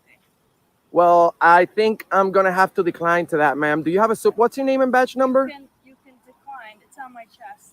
What's your name? I don't see your name in your chest. Well, you haven't identified yourself. Yeah, many I don't have attribute to, ma'am. You're a government official. You're entitled to this identify encounter to yourself. him getting his. What's your name and YouTube badge name, number? You know? You do not identify yourself to me. Yes. Can we continue to do this? Yes. Can you tie me up? Yes. Okay. Let's not make a bigger thing than I think that's why he didn't It's not pursue where anything. I'm just doing a 'cause lawfully protected. he got what he wanted from the video. As a journalist, then? I don't have to, ma'am. Yeah, This is that's the what United I was States of going to America. get at. No, I don't, I ma'am. think you need to review the laws. Maybe you need to review the laws. Nope. Maybe you need to review the laws, ma'am. Okay. What's gonna happen? Do you have a is- supervisor? What's gonna happen is you're gonna identify yourself. If you choose not to identify yourself, because now I've asked you about 4 times already, Not gonna happen. then this is gonna rise to the level of obstruction of justice because I have to figure out What what's going on crime? here. What crime do you You suspect won't tell me? me what you're doing here. I already Your told you, behavior ma'am. is highly suspicious. I already told you, There's ma'am. No, you're not Can explaining I speak to anything. your And supervisor? if you simply identify yourself Well, ma'am, and explain what's going on here, then we don't have an issue. I But already I'm gonna told you. start to get aggravated Well- if you take up more of my time today. Do you understand? Well, ma'am, Okay. you're taking time for yourself. I'm a public citizen. I'm on a public sidewalk recording a public building. Unless you're suspecting me of committing any crimes, then I suggest for you to treat me. Ma'am, don't put your hands on me. Ma'am, don't put your hands on me. There. Why are you, ma'am? Why are you? Am I being Put detained? that down. I'm, You can't ma'am. have anything in your hands right now. Put that down. I'm ordering you to put I that do out not of consent to your any hand. seizures or Drop searches. that out of your hand now. I do not consent to any seizures or searches. That's fine. You don't have to. What crime do you suspect me of? Okay, so he was pretty much arrested after that. I mean, to me, that looked like an open and shut. Like nothing would have happened. That probably would have been expunged from his record, and at least that's what it looked like to me. Unless I'm seeing it wrong. Did anyone else see? I mean, No, on its face, yes. I mean, this is the issue of what this is, and you know what my opinion is you go out, you light yourself on fire. The encounter is what they want. absolutely. And he got his encounter. He got an arrest. They violated his rights. He was well within his rights to be on a public sidewalk and record. I don't know what the ID laws are in the state of Rhode Island. You know, if you have to ID, is it a stop and ID state? You know, if it is, if it isn't, It is. it is Yeah, a stop and ID. Yeah, Rhode Island. So there's 14 states currently that are stop and identify. Rhode Island is one of the 14 states where they can stop and identify. Yep. Okay, so he could be guilty of obstruction, but they didn't pursue it, right? No. They pursued it. They arrest. I can't remember what the actual arrest was, but he ended up spending like a couple of days in jail. Then he got out, and then like he made a video and made all kinds of excuses. of why he wasn't pursuing it, talking about I didn't want to put my family through this, and I have to provide for my family, so I have to, I can't take time off, and Well, blah blah blah blah. we kind of know he doesn't have a family, so I guess he's got a child somewhere. But I think this is the time he was still with his ex-wife, I think, at the time of that video. okay. However, I mean, for the most part, how much money did he make from that video alone? Oh man, stemming from that? How much money do you want to just throw? Yeah. Because civil rights attorneys, for the most part, and the ACLU isn't coming and knocking on your damn door. It's so ludicrous to see all every time there's an arrest, the people in the chat saying, "Oh, this is guaranteed money. You're going to make $1 million." So, contact the ACLU. They'll take up your case. No, they're not. They're not coming. Sorry. And civil rights attorneys don't work for free. Mm-hmm.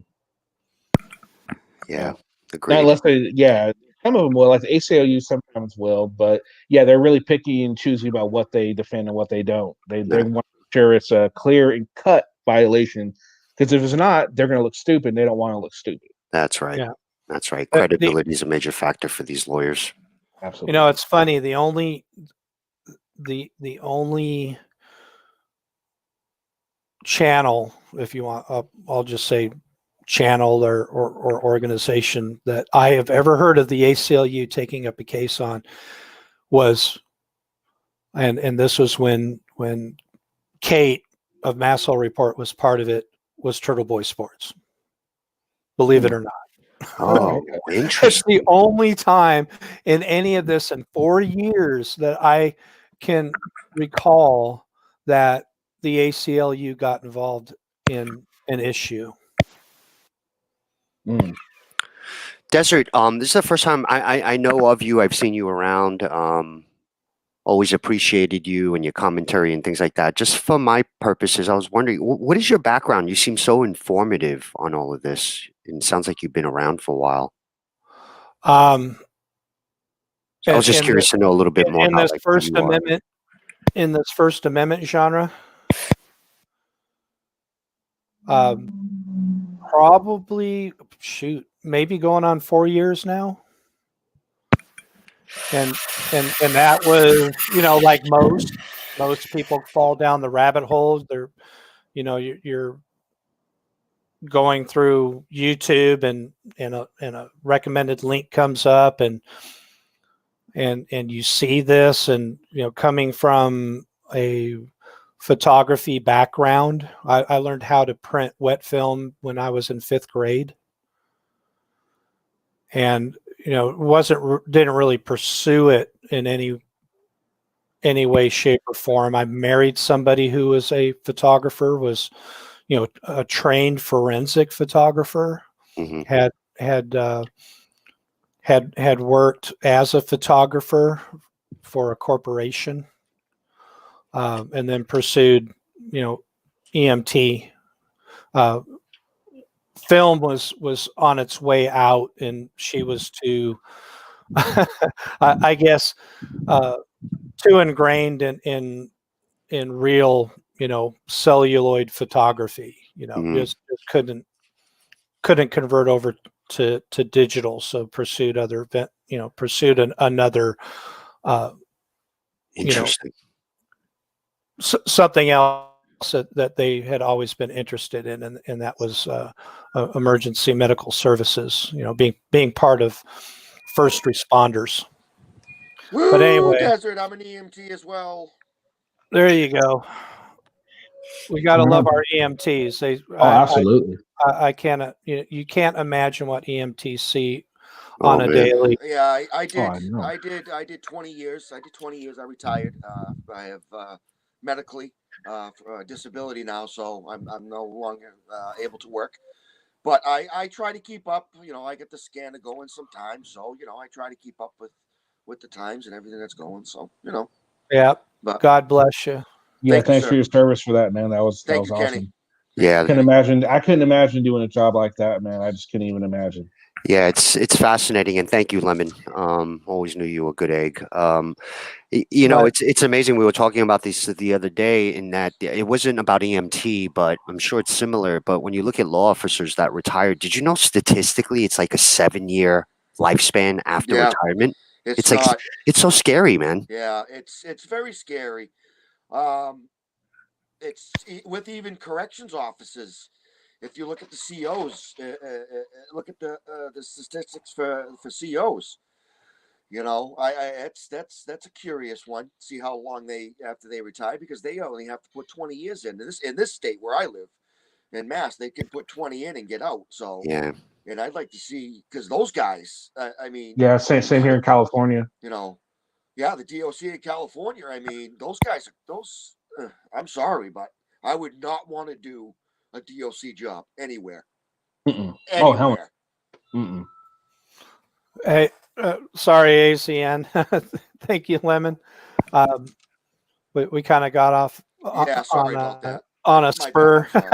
No Important stuff, worries. though. Yeah. But No. yeah, I got, and like most people who fell into the First Amendment community per se, I watched High Desert Community Watch, Phil Hernandez, and he with California Guardian Adam Kratt, and High Desert was local to me. I mean, he's just I can almost see his house from my backyard, kind of deal. That I met with him. I discussed with him, what this was all about. Started to put together some rudimentary equipment, to go out and record. And for the first time when I met up with him and Adam, we also met another person, and that was David via San Joaquin Valley Transparency, who was also kind of following along the same lines of, he fell into it and was curious and came down from Bakersfield to meet up with us. And we did 4 or 5 audits that day. And, I kind of saw what was going on. And, and this was back, I don't know if people remember the name Poetic. Mm-mm. No. Poetic was a kind of a community cop watcher down south of Los Angeles. He was another one of the kind of the old OG guys. It's so fuzzy to me now. The sergeant, it was a black sergeant, and frankly, he was just he was at home. He had put something on the stove, decided to go for a walk in the park, let whatever steep that he was cooking. And, it was time. He needed to go home, was on his way home. And there was an incident that was going on the block between him and his house, the park and his house. And as the story goes, and I'm trying to recall, it was pretty much wrapped up. And he came across this sergeant, and he pulled out his cell phone and he was kind of recording, and the sergeant took umbrage to it, and he ultimately was arrested. And it was going through his trial. And that was when, this was the Breakfast Club crew, where you have people like Laura Shark and Johnny 5-0 had just come into the scene, and a bunch of auditors from Texas came. That's when I met News Now Houston. You had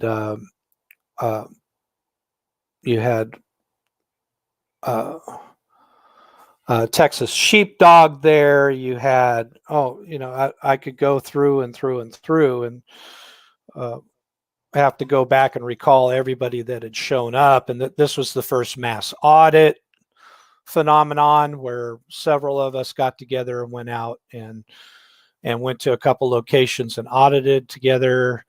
Ida Foxy Queen was there. All of these big names that that I had been watching on YouTube. Just even with the Texas crew. And that trial went on ultimately until it was finally dismissed. Now Poetic is no longer in the scene. He left. He disappeared. Oh yeah, the cameraman. You remember that kid, the cameraman? He was there. No, I mean, all these people. I just got into this. I just got into this like a year or so. I don't like when I got in. I think Ida was already gone. Yeah, I mean, all of these big names that were, that's when I first met Felipe Hemming, because Krista was representing Poetic. And you got a sense of things. And I did do a few more audits with people, and I got the idea of, kind of how this works. And I'm like, okay, it wasn't really me though. I wasn't going out there to kind of push the encounter, and the way I saw it is you're out there to get noticed. Mm-hmm. It wasn't organic. I was watching for, and even at the time, I was looking for these cases where people who were just ordinary people doing ordinary things, and were using a cell phone or taking pictures or even recording a traffic stop. Just for out of curiosity's sake. Oh, hey, look, I got a cell phone and I got a camera and somebody got pulled over. And they ultimately get hemmed up. Mm-hmm. That these aren't organic encounters. No, not at all. And it wasn't until more and more people came into this, and more personalities came into this, and more and more arrests started to occur. And some of these arrests were getting not just the usual contempt of cop, disorderly conducts type arrests. I mean, people started getting more into the criminal trespass. People started getting restraining orders. There's certain individuals in this community who've been, even looking at Ian McGuire, who is now going to be sentenced in December and go to prison for quite some time. How he conducted himself. He's an auditor. That was Hate the State. Prior to that, his channel was So They Call It Freedom. Oh, okay. Yes, Well, he's been incarcerated for over a year. So if you haven't been, if you came into this over less than a year ago, you wouldn't even know his name, because I'm sure you've seen. He's been in jail and was federally indicted, and ultimately took a plea because of this insurmountable evidence against him, and he'll be sentenced in December. So, what was the charge? Well, he was stalking and harassing basically somebody who he encountered during one of his audits, and was harassing this person, was sending things like dead kittens to their doorstep and this person's children's name. Oh, great. This is the same guy. When he was audits, he went to a park and was filming kids just like playing in sprinklers in their little bathing suits. Oh my God. Ridiculous. This guy was sick. Mental fitness, or the lack thereof, Kenny. Absolutely. Yeah. Oh my God. So, I started to see things escalate. Now, when I went out, and I did a lot of follow-up videos too. I mean, areas where people had poor encounters. and if I had the chance, or if it was local to me, if I was passing through, like when one of the second big mass audit, when all the Texas people were here, they went to the art that no, that this was out here in California with that poetic trial that I was mentioning. That they went to the Arctic, which is the Amtrak station in Anaheim. And they all showed up there, and they were walking through the station, and people like Earl got trespassed from the property. There was a couple who were actually issued trespass orders, and some of them, they did their shtick out in the parking lot. I know that was when Texas Sheepdog was playing like he was death and was carrying the pink dildo gun under his shirt, playing the Fourth Amendment audit type business, where they see a bulge under his shirt and they want to search him. They find a pink dildo.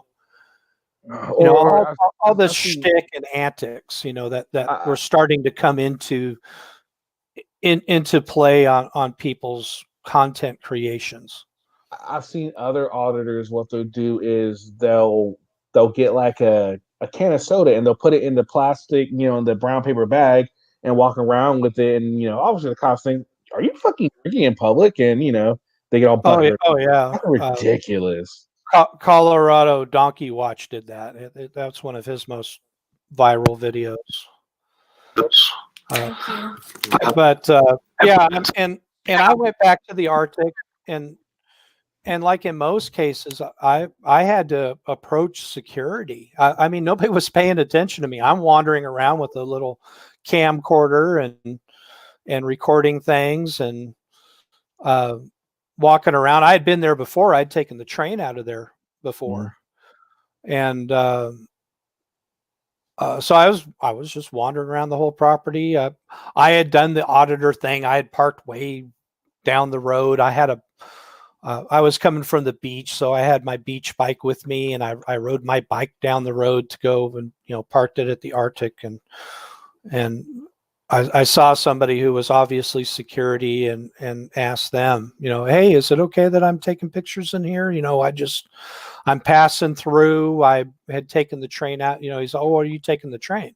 I'm like, no, but I've been here before, and I didn't have a camera with me then, and I just wanted to come kind of retrace my steps and take some pictures, because this is a beautiful building. They show it every day on Channel 5 News out here in Los Angeles. It's a backdrop for them. It's this beautiful glass top building with lights and everything, and the palm trees. It's Southern California, and they're like, no, you're cool. I mean, you just don't go down to the tracks if you don't have a ticket. I'm like, oh, okay. When Johnny 5-0, John Olson, Monkey 83, Kyle Shockley got arrested up at Edwards Air Force Base, I went back to the very same spot they got arrested. Nobody paid attention to me. It's amazing how when you go out there and you just film organically, how not messed with you will get. I've been out there with my camera just filming like murals around my city, and not once do I ever. And I go on private parking lots and all that, and no one ever bothers me, because I'm not making an ass of myself. I'm not looking to get interactions. No one says shit to me.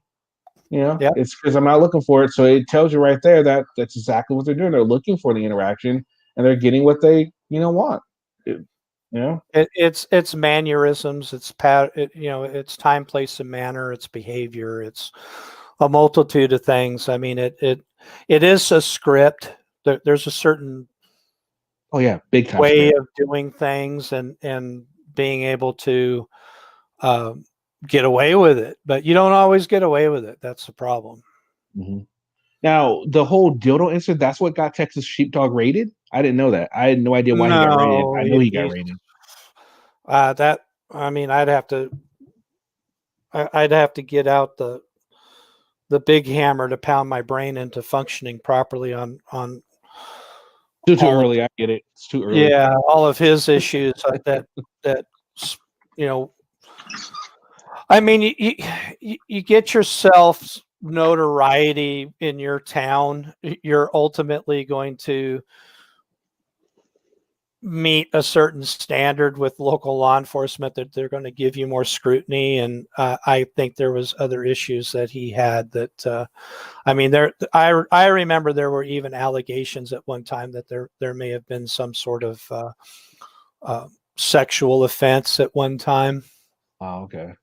I mean, I'm not, he was never charged or convicted or anything of anything like that. But, you know, at some point in time, the biggest thing again was the persona, the public persona with Jack Miller, former law enforcement. You know, he knows the deal. He knows how these people work. He understands how corrupt they are, because he was one of those guys. And then come to find out that I guess he was a CEO. You know, he was never a on the street patrol officer, and he was ran out. You know, he ultimately lost his job because of his own issues, as the story goes. You know, in a nutshell, you know, he was a, now, you know, I'm with this COVID business going on and not being able to go out and do the things that I normally enjoy to do. I'm a fat body right now myself, but Jack Miller was too fat to even be a jail guard or prison guard or whatever he was.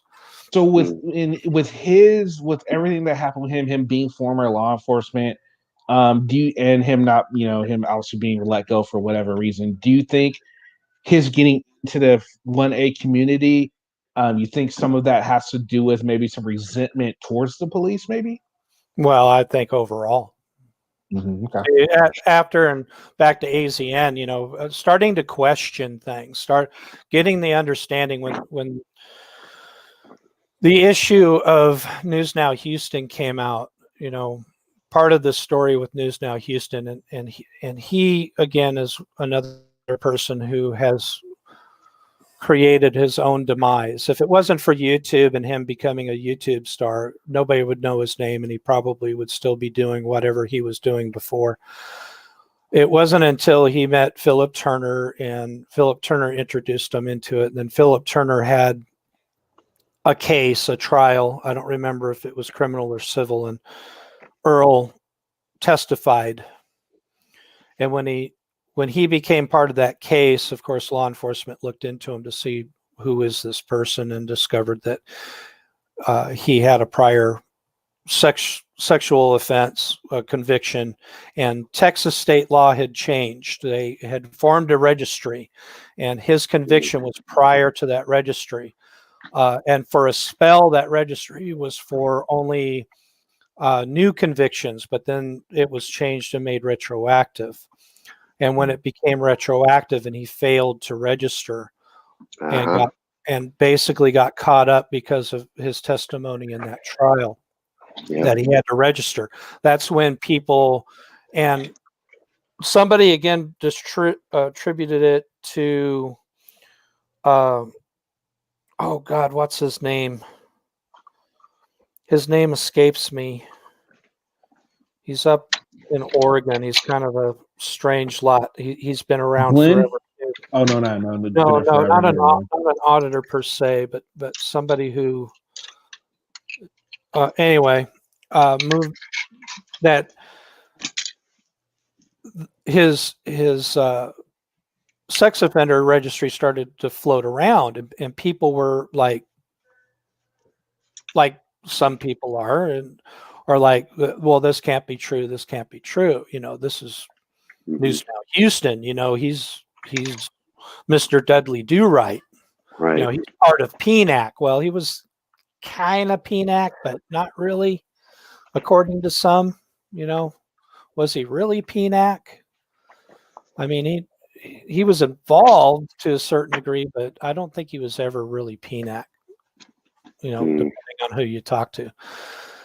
So it's like, you know, no, it can't be. And then when somebody who was involved with PNAC, Teresa Richard, met up with News Now Houston, and they went to DC, and relatively close. Houston is still a few hours drive from the western border of Louisiana, but still close enough to have personal contact and be able to collaborate on certain adventures. And then Earl pulled his jumping out at a border checkpoint and got arrested, and they checked the vehicle that I guess at some point in time he had left it, and he had left his firearm in there, because we all remember that he was an open carry guy. He always carried his pistol. Always alluded to that, I have a firearm. In fact, I watched him almost use it on somebody, and threatened to use it on somebody. A guard at, I think, a water treatment plant. And that was some years ago. That he was going to defend himself. But what people didn't know was that was a cap and ball revolver. And under federal law, not all states, but under Texas state law, because California, you're not going to get away with it if you're a convicted felon and carry any sort of firearm. But in Texas, if you're a convicted felon, you can have a cap and ball revolver. Interesting. So it was part of that ultimate persona, that he put out to his viewership of, he's a good guy. He knows the law. But, people started questioning it. And that's when probably and I just spoke with her yesterday about a issue I'm having on a public record. Teresa Richard started pulling public records and discovering his past and exactly who he was. And that's when I started questioning this, who are these people that I'm looking up to or wanting to collaborate with, or who I'm identifying with. And I was having this discussion with somebody in Discord about, he said, 80% of the people in this community are felons. He was kind of joking. I kind of took umbrage to it, and we got over it. But, he said he was just having me on. But I would say, out of those that those people who have been arrested that I got interested in to check out after their arrest, about a good 20% are felons, and a good 80% have other criminal histories. Yeah. So we're talking, overall a community of people who have, and I've put it out there. I put it out there again recently that, hey, I got arrested and took a plea on a reckless driving when I was 18, so there you go. Yeah. I have a criminal history. So there could be. And why did you feel compelled to do that, Desert? Like, just out of curiosity, why did you feel compelled to share that background information? Was there any reason, or you just decided to? What, for me? Share it. Yeah. Mm-hmm. Oh, well, people are all, because people out there, because of what I do, they're like, oh, we're going to dig into your history. We're going to find out all the skeletons in your closet. Well, there you go. So you took a proactive approach. Yeah. And people seem to. I was just talking to Rolando Bass about this same thing yesterday, when people were digging on his background and discovered he has some past criminal charges and things like that. So and Nathaniel Plotner, Nasty Nathaniel, he's spoken on more than one occasion to several people when they ask. He never skirts around the issue. He doesn't stall. He left threatening letters at a phone booth to law enforcement that he was going to blow them up or whatever. I don't remember exactly the verbiage of it. And he got convicted and sent to prison for it. So I'm sorry. I have such a hard time sometimes just like following along, because like logically I say to myself, like, I can't even like comprehend some of this stuff.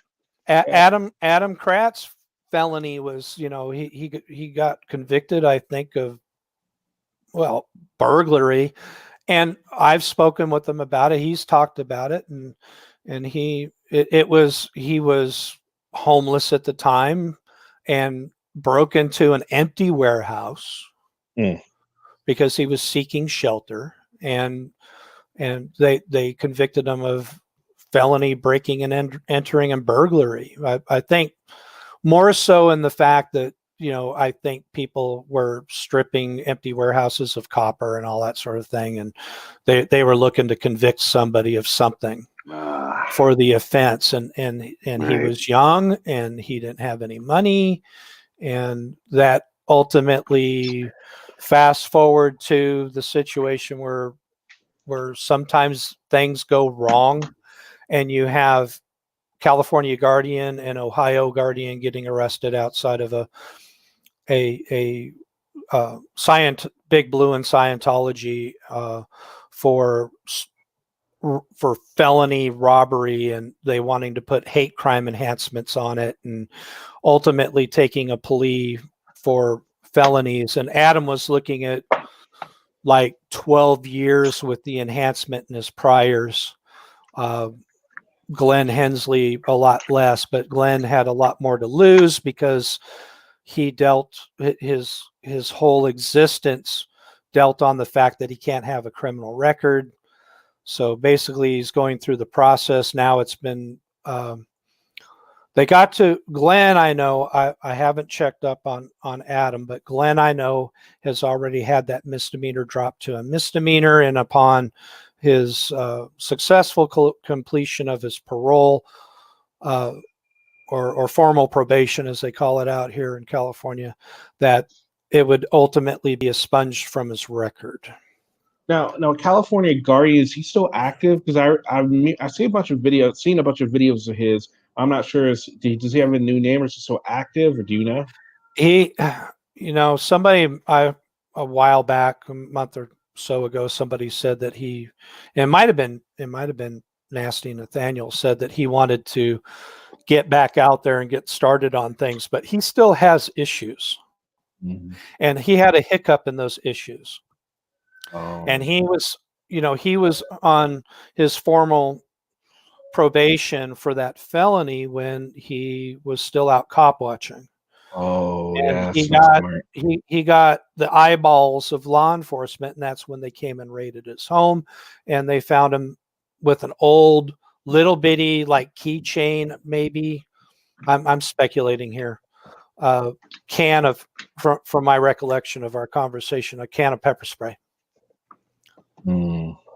Where he lived, and he violated. So he probably he would be smart to wait until all that's cleared up before he gets started back in it. And so many people had told him to lay low, stay out of it, get over this. You got. He wanted to take it to the box. He wanted to fight this armed robbery charge. Unfortunately, the case wasn't severed, so whatever Glenn was doing, they had to work together and agree on what they wanted to do. And Glenn wasn't willing to take it to the box because ultimately his livelihood, and from my understanding, his whole family issue was laying in the balance of this. So they took the sweetheart deal. And unfortunately, Adam got caught with pepper spray. He violated. He went to jail over it. And I don't remember. I'd have to go back and look, but he went through one hearing and he was having to go back for another hearing. And from my understanding of it, he still hasn't had the felony dropped yet. I tried to reach out to him and talk to him. We used to talk all the time, and I've reached out to him a few times, and he hasn't called me back, so I don't know why. It just seems like a lot of auditors seem to they don't seem to get their legal ducks in a row before they go out and start doing their stuff, and then it's like it's not smart. But then again, I think I see it from another perspective, because it's like with some of them, with the past they have and the criminal charges they have, there, like you were saying with Josh, there really is no other alternative, other kind of job that they can get. So they kind of got to get out there and make their money. They have to earn a living some way.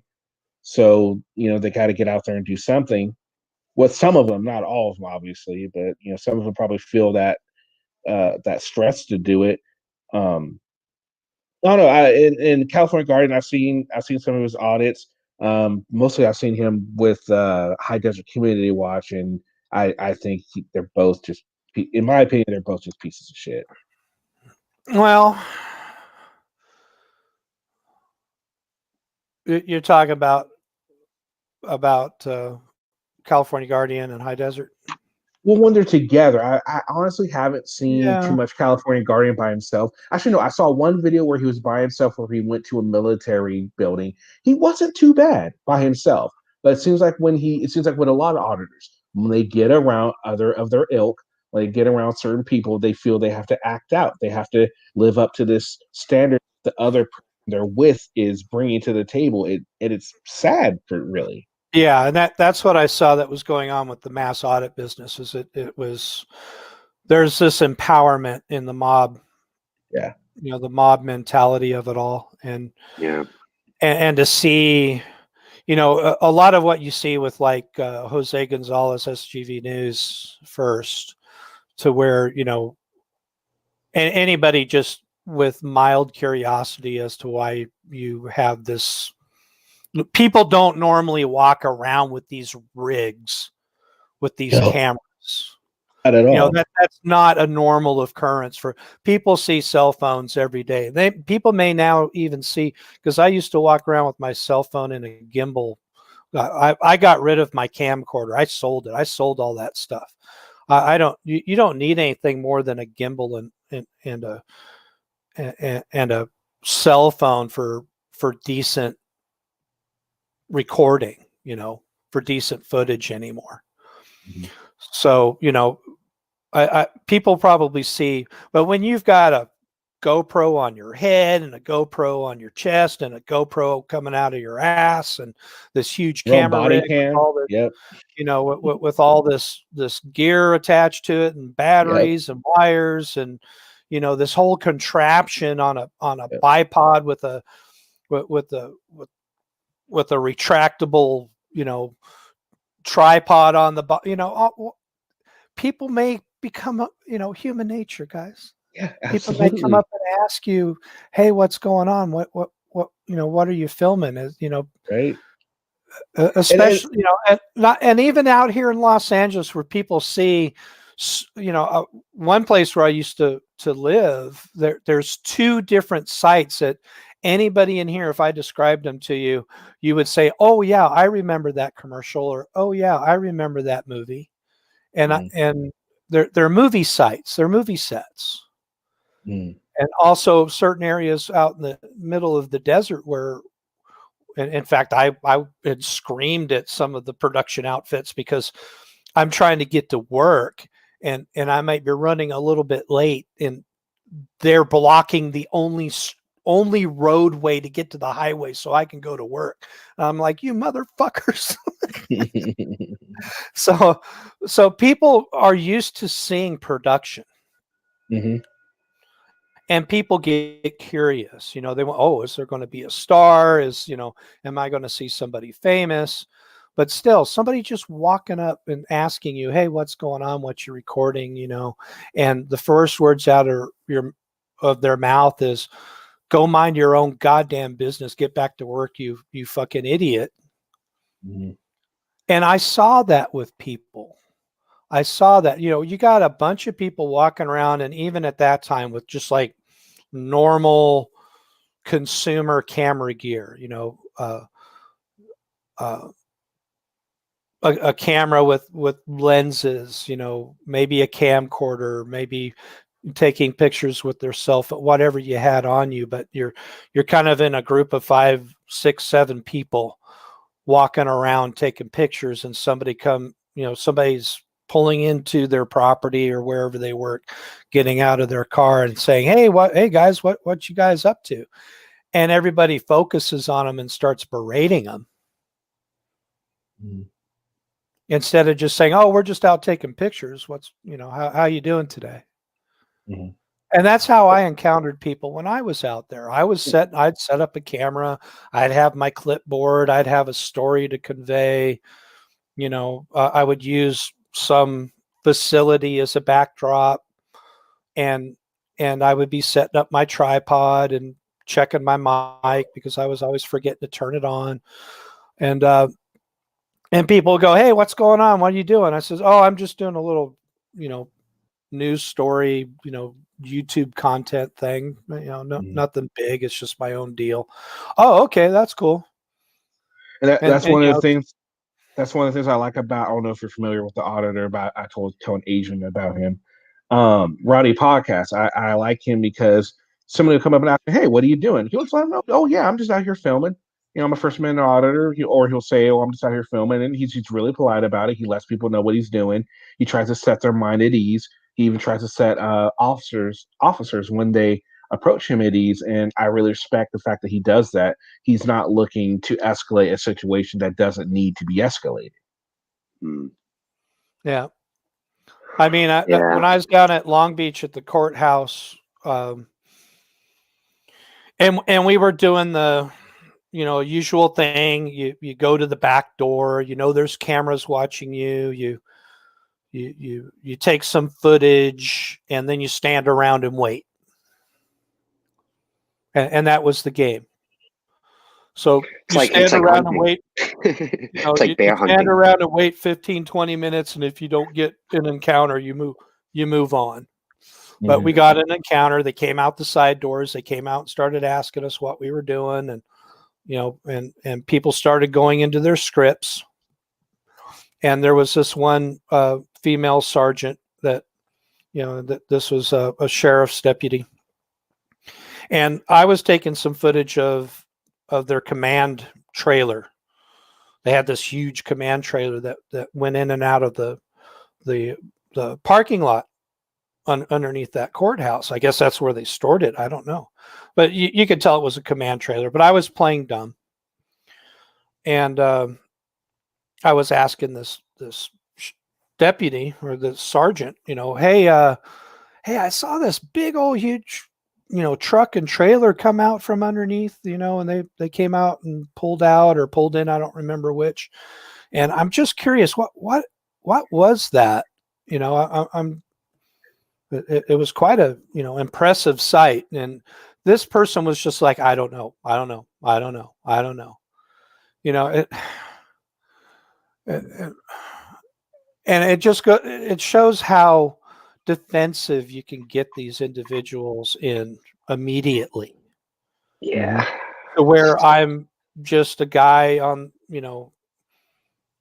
on a sidewalk. We were well within our rights to be there. We could record anything that we could see from our vantage point. We weren't, there wasn't any intent of any nefarious acts or anything like that. We weren't trying to search for a way to break in and get somebody out of whatever lockups they have in there. It gets things to the point to where you ask a simple question of, hey, I saw a piece of equipment come out or go in of here that looks like this, and they don't even want to talk to you. And I can't imagine that they weren't well aware of what I was describing. Up until the point to where in the back of my mind I was saying, it was your command center. Why can't you just say it was your command center trailer? Yeah. Now, when you were out there, when you were, doing the auditing, did you ever find yourself getting short with the police in certain situations? Well, that's the whole thing. I never had encounters. Oh, okay. Okay. I had them drive by me. Mhm.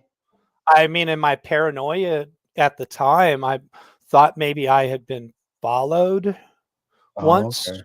Okay. I know for a fact, I think I had somebody follow me because I went back to a spot that has been hit on several occasions. It's an area in Bloomington, Colton, whatever area you want to call it, right off the 10 freeway off Riverside. That is a fuel storage. This is where the trucks come in, load up with fuel, take it to the various gas stations. And people have audited this place before. And I set up, this was when I was starting to get to the point of, well, screw it, I'm going to carry my wallet. I'm not going to park my truck down the street and walk or, play all these auditor games. I'm just going to pull up, park where I want, set up on the sidewalk, pull out my clipboard and do a little story. And I was doing a little story about, at the time, California was voting on gas taxes, which for whatever freaking reason, the state seems to want to overtax themselves and votes for these taxes. But anyway. Don't get me started on California, please. I want to respect everyone. And I was doing a story, and I was using this facility as a backdrop. I mean, this is normal journalism. And I had this truck from it was kind of a gravel yard construction like lot that was adjacent to them. And I had observed this truck go in and come out and go in. And when I packed up and left, this truck kind of shadowed me going up the street. Now, I don't know if I was being followed or not, but possibly, who knows? They might have called law enforcement on me, but I've never been pulled over. I've never been approached other than when I was with others. I mostly had to approach people.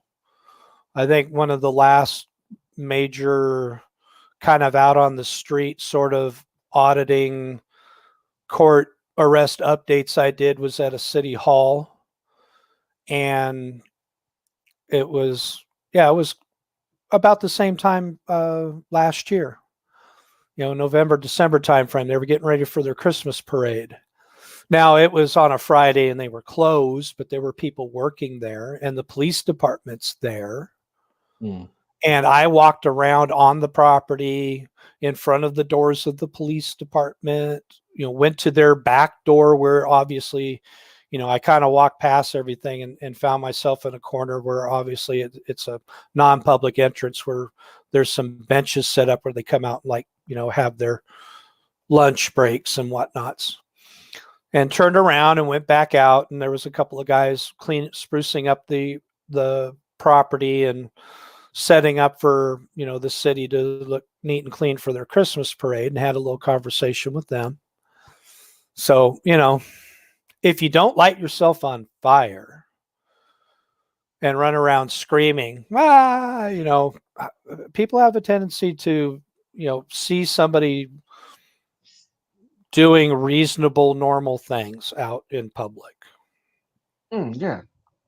And also, they got to think, I mean, even though someone might see something that they think is a little odd, the way that you answer, like, hey, what are you doing? If you answer like, oh, I don't answer questions, or some snarky so comment, stupid. It's going to arouse their suspicion or curiosity even more. You say, oh, yeah, I'm just out here just filming, and they might even get curious. Like, oh, what are you doing? I mean, they're not doing it to, pry, but I mean, when you hear someone, oh, I'm doing a news story. Oh, what do you work for? What kind of story are you doing? They take offense to it. A lot of them, I should say, take offense to it right away because it doesn't, they think that it's not organic then because they're not getting an organic response. But at the same time, they're also not showing how long they were at this site before this person walked up to them. Were they there an hour? Were they there 2 hours? Were they only there 5 minutes? Or however long, we're not seeing what they don't want us to see. Because a lot of these videos are edited like crazy. Exactly, Kenny. That's why it's just getting diluted for me. And that's why I'm just being that much more cautious who I support and where I spend my time and stuff like that. But hey, Kenny, are you going to be on for a little while? I'll be back in about 20 minutes if you are. I don't know. Maybe. Okay, no worries. Yeah. I'll check in about. I got to take care of something real quick. But if you're on, I'll be back for sure. So AZN, I don't know if I answered your question in this. Oh no, you did. Discussion. Very helpful. Are you still active or no? Have you just? Are you still active? I mean, or- I've collaborated a little bit with Masshole Report. I put together that update on the Antelope Valley Hospital. You know, Gotcha. I probably may continue to, as some of these older cases, because we got cases going on for years right now, especially with COVID. A lot of things were pushed back and delayed. There's a lot of things that are going on that we're not going to see resolution to until same time next year, and that's if it doesn't get pushed back. That people will be reminded of. Oh yeah, I remember that. Well, Desert, thank you for all the information. It's been very fruitful. Kenny, thank you as always. I'll check back in if you're on, okay? Have a good one, man. All right. Thanks, man. Appreciate it.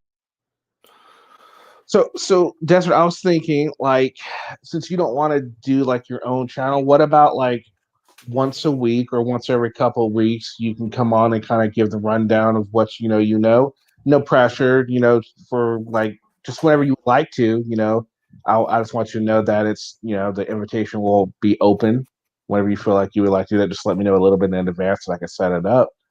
And, oh yeah, I mean, I've thought about talking to somebody who, a lot of my information that I would disseminate would come from.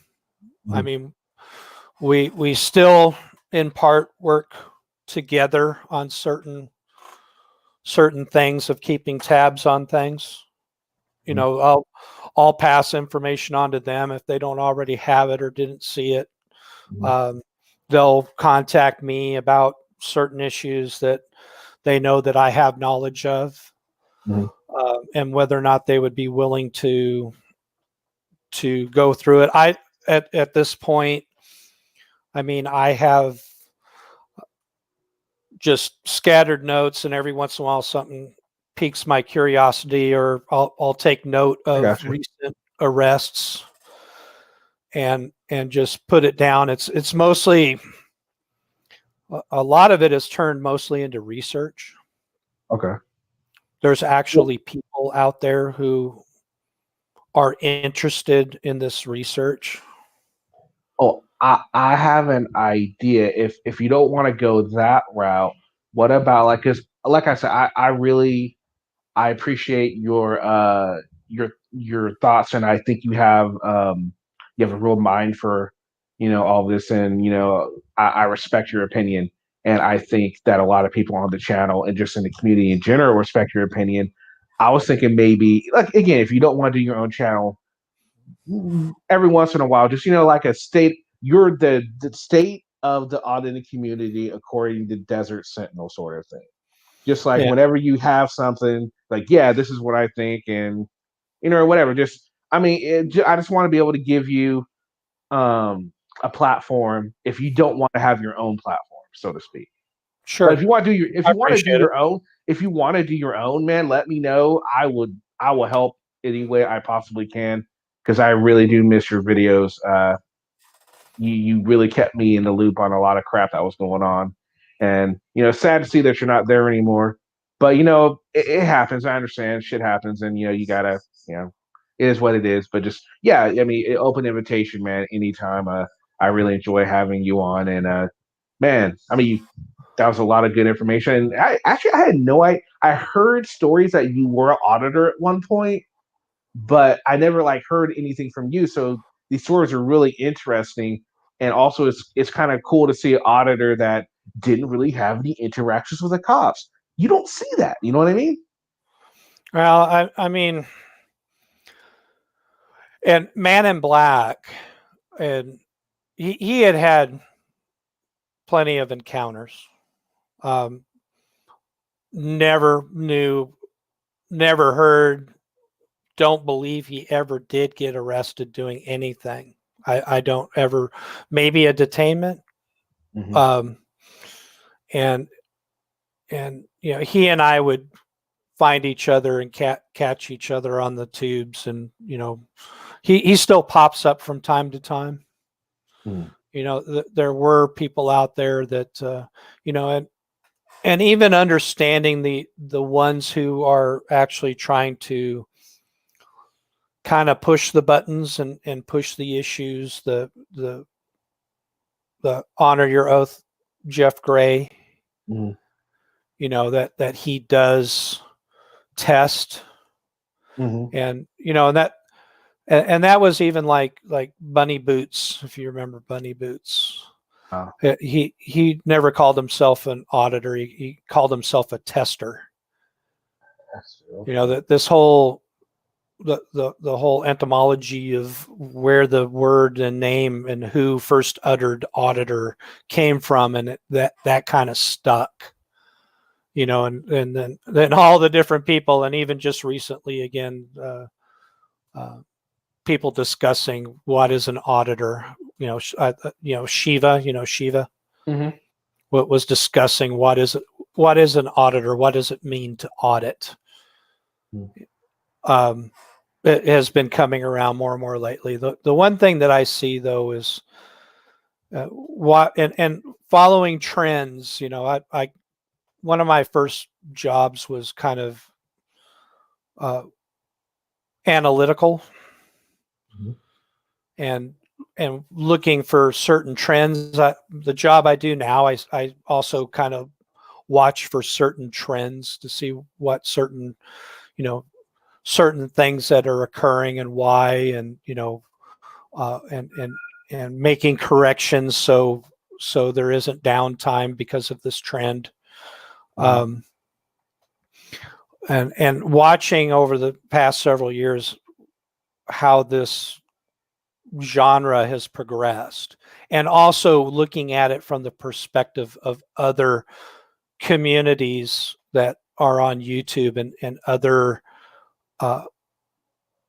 active, you know, different activism Mhm. on that's out there, and seeing some of the same trends that, I mean, just going back to the sovereign citizen movement and that sort of thing, had getting into that and seeing some of the ideology and how some of that ideology is bled over into this.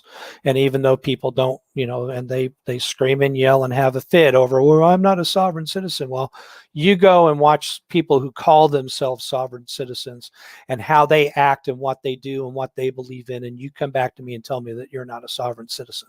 Absolutely. Somewhere along the lines you picked up that ideology. Now it may be watered down, Very watered down. but uh, we still have people like, you know, with the Moorish nationals, you know, the Moorish American consulate, the Max and the Sharon Tracy Gales, who are heading to prison, Mhm. and tell me what trends they did and they followed. And I'm seeing the same trends within this movement. But for the most part, a lot of it is just YouTube content. It's a Mhm. script, it's a genre.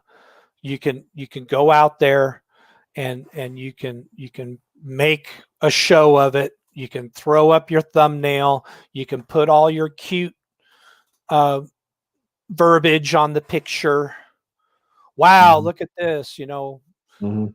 uh, tyrant alerts, you know, they came, you know, they came pack-ins, and, you know, all the, you can see it now. You can Yeah. see the sensationalism in what they're doing on some of these channels just by Absolutely. looking at their thumbnails.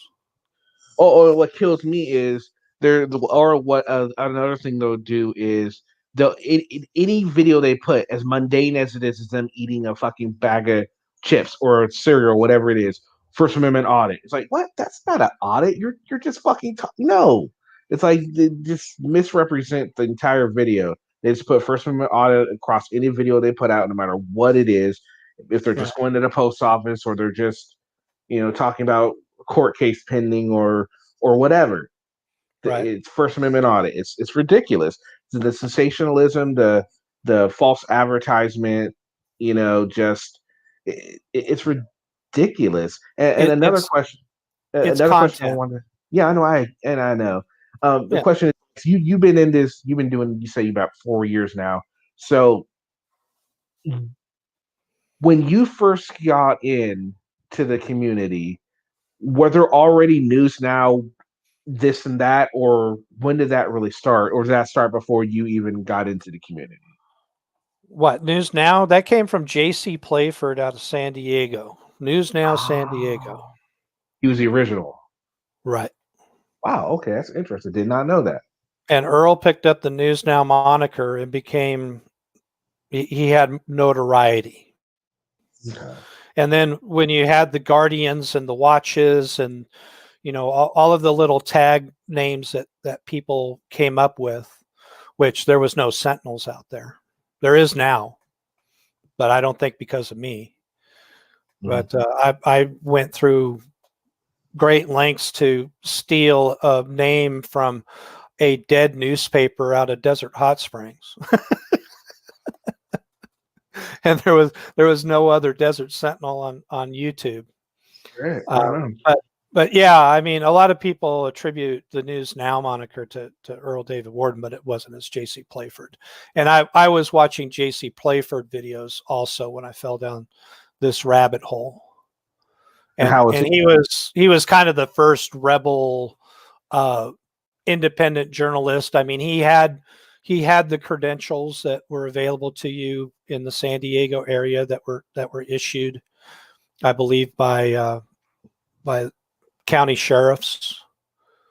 So he was able to access certain things, but he was a hothead. I mean, that I don't know what it is about JC. He's a hothead, and he did things like go to the San Onofre nuclear power plant.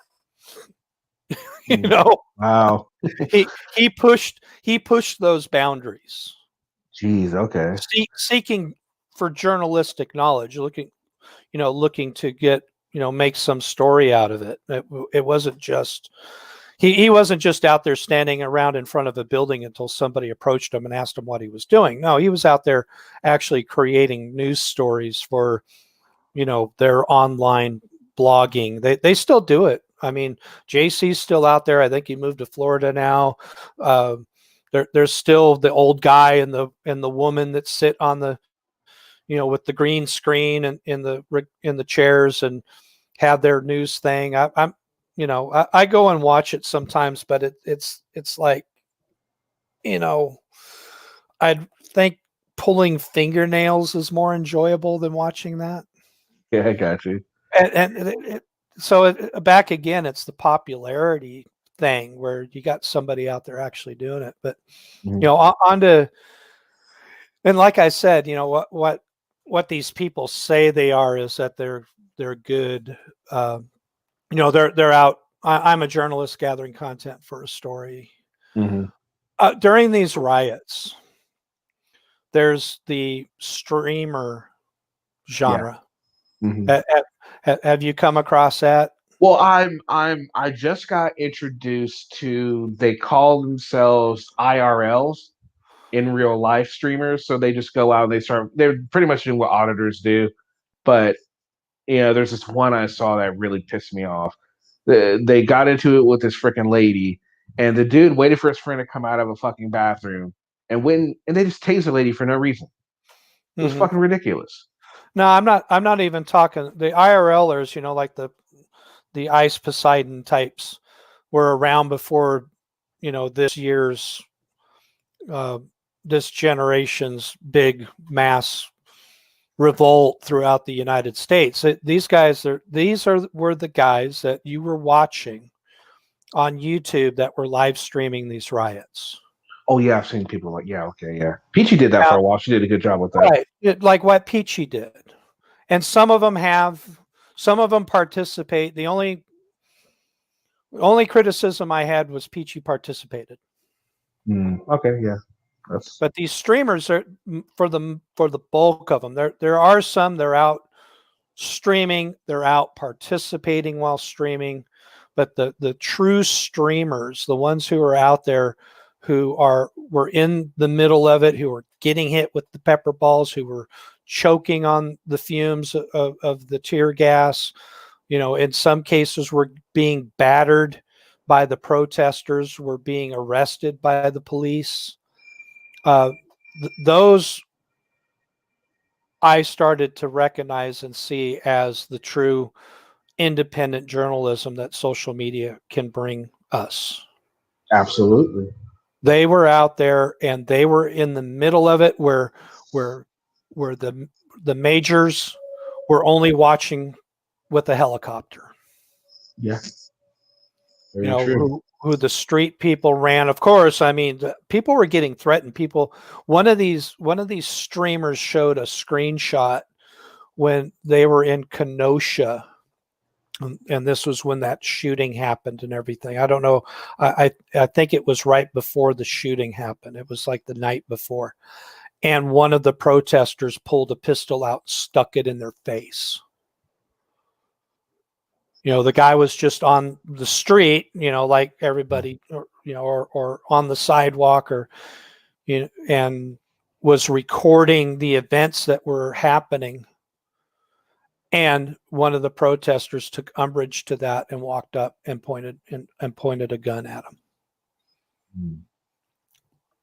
You know, and people have been threatened. Like I said, people have been battered, and these guys are a tight community as well. And some of them have traveled from state to state, and just like any genre, especially a niche genre like that, they're pretty tight.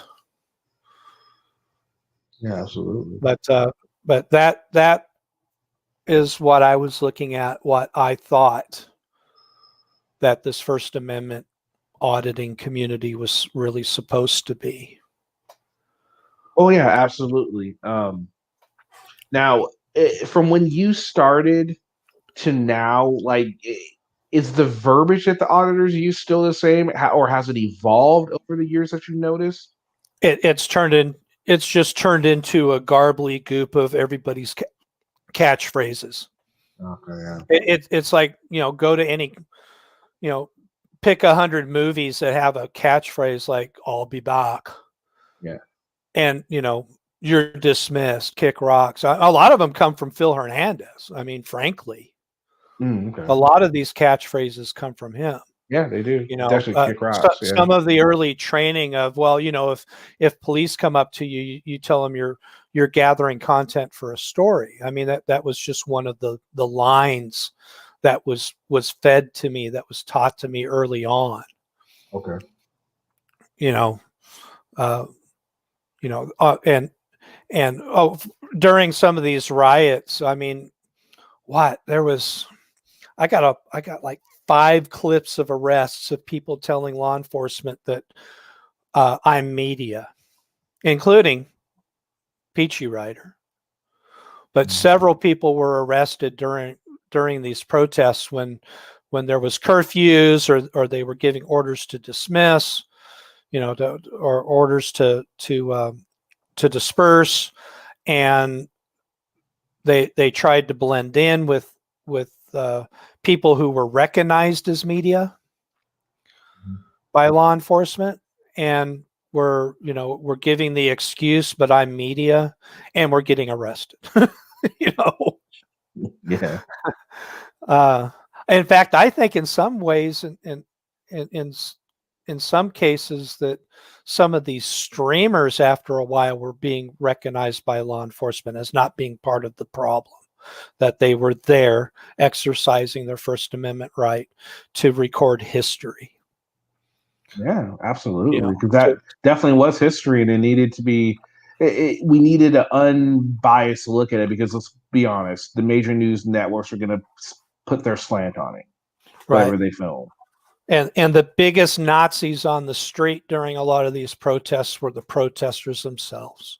Absolutely. The police weren't stopping these people from recording events, but the protesters certainly were. Well, they didn't want to be caught on camera because they knew they were doing some foul shit. Well, a lot of them, a few of them, yeah. Yeah. So I saw this video the other day of someone was filming some looting, and they got attacked. Like, I don't want to be on camera, because, you know, they were looting. They obviously didn't want to be on camera because they obviously saw the stories that the police were getting these posts on social media, and they're using facial recognition to catch these people that were doing stupid shit. Oh yeah, Well, I believe the one shooting that happened, what was it, Portland or Seattle? People attributed 4chan for tracking down who that person was. Yeah. There's been some other stories about, the internet surfers, the people sitting there scouring through all of this, hours, hundreds and thousands of hours of footage and piecing them 4chan together. gets blamed for so much shit. Yeah, but it's people, and people are watching, and something of note occurs, and people start scouring the internet for the video and start piecing the events together. And and in some cases, if it was a criminal act, it was turned over to law enforcement and eventual prosecution, and or when, like that one guy that they tracked down ended up getting shot and killed. Mm-hmm. Yeah. Well, all right, man. This has been a lot of fun, but I got to get going here. All right. Well, you asked me to come here. No, I know I did. We've been on for a good time. I appreciate you for stopping by. Definitely. I definitely do appreciate you coming by. You're more than welcome time. I see you in chat sometimes, but I know you're a busy man. So, whenever you're around, let me know. If you just want to come on, just, you got me on Discord. So just hit me and say, hey, look, I got something to fucking say. I'm like, all right, dude, you got something to say. We're good. All right. Yeah. I just, I like it, but I don't like it. I mean, I've got, I feel you. I've got my own notoriety, and I've got people who don't like me. So I got you. You know what I mean? Yeah, I hear you. But like I say, it's totally up to you whenever you want to. Even if you just want to come on and shoot the shit and talk about cars or whatever, we could do whatever. It's all good. It's no big deal. It doesn't have to be auditing related. I'm easy on this channel. I'm a mechanic. I can tell you about cars. They all break. That is true. Absolutely. All right. Hey, and everybody that has been here with us and Kenny and chat, I appreciate it. I know every time I come in, I get well wishing, and I do appreciate that. People still remember me from time to time. And thank you again, Kenny. Yeah, no problem. I just want to thank everyone for showing up here. Julie, thank you. Nick, May, Hokono, Power Wagon, Police De-Escalation Task Force, Legal Pit Bull. Anyone else I missed, thank you guys. It's been a lot of fun. In a few hours, probably 2 or 3 hours, I have a video I'm going to be releasing. And I'll just put it this way, give you a little preview. It's a shocking video. Take with that what you will, but it is a shocking video. And it has to do with, I don't know, it's not auditors, it's not really sovereign citizens. It's just stupid people doing stupid things and getting stupid prizes. So there you go. All right, guys, have a great one. And I hope you guys check out the video later, and I'll see you guys in the comment section. All right, guys, peace.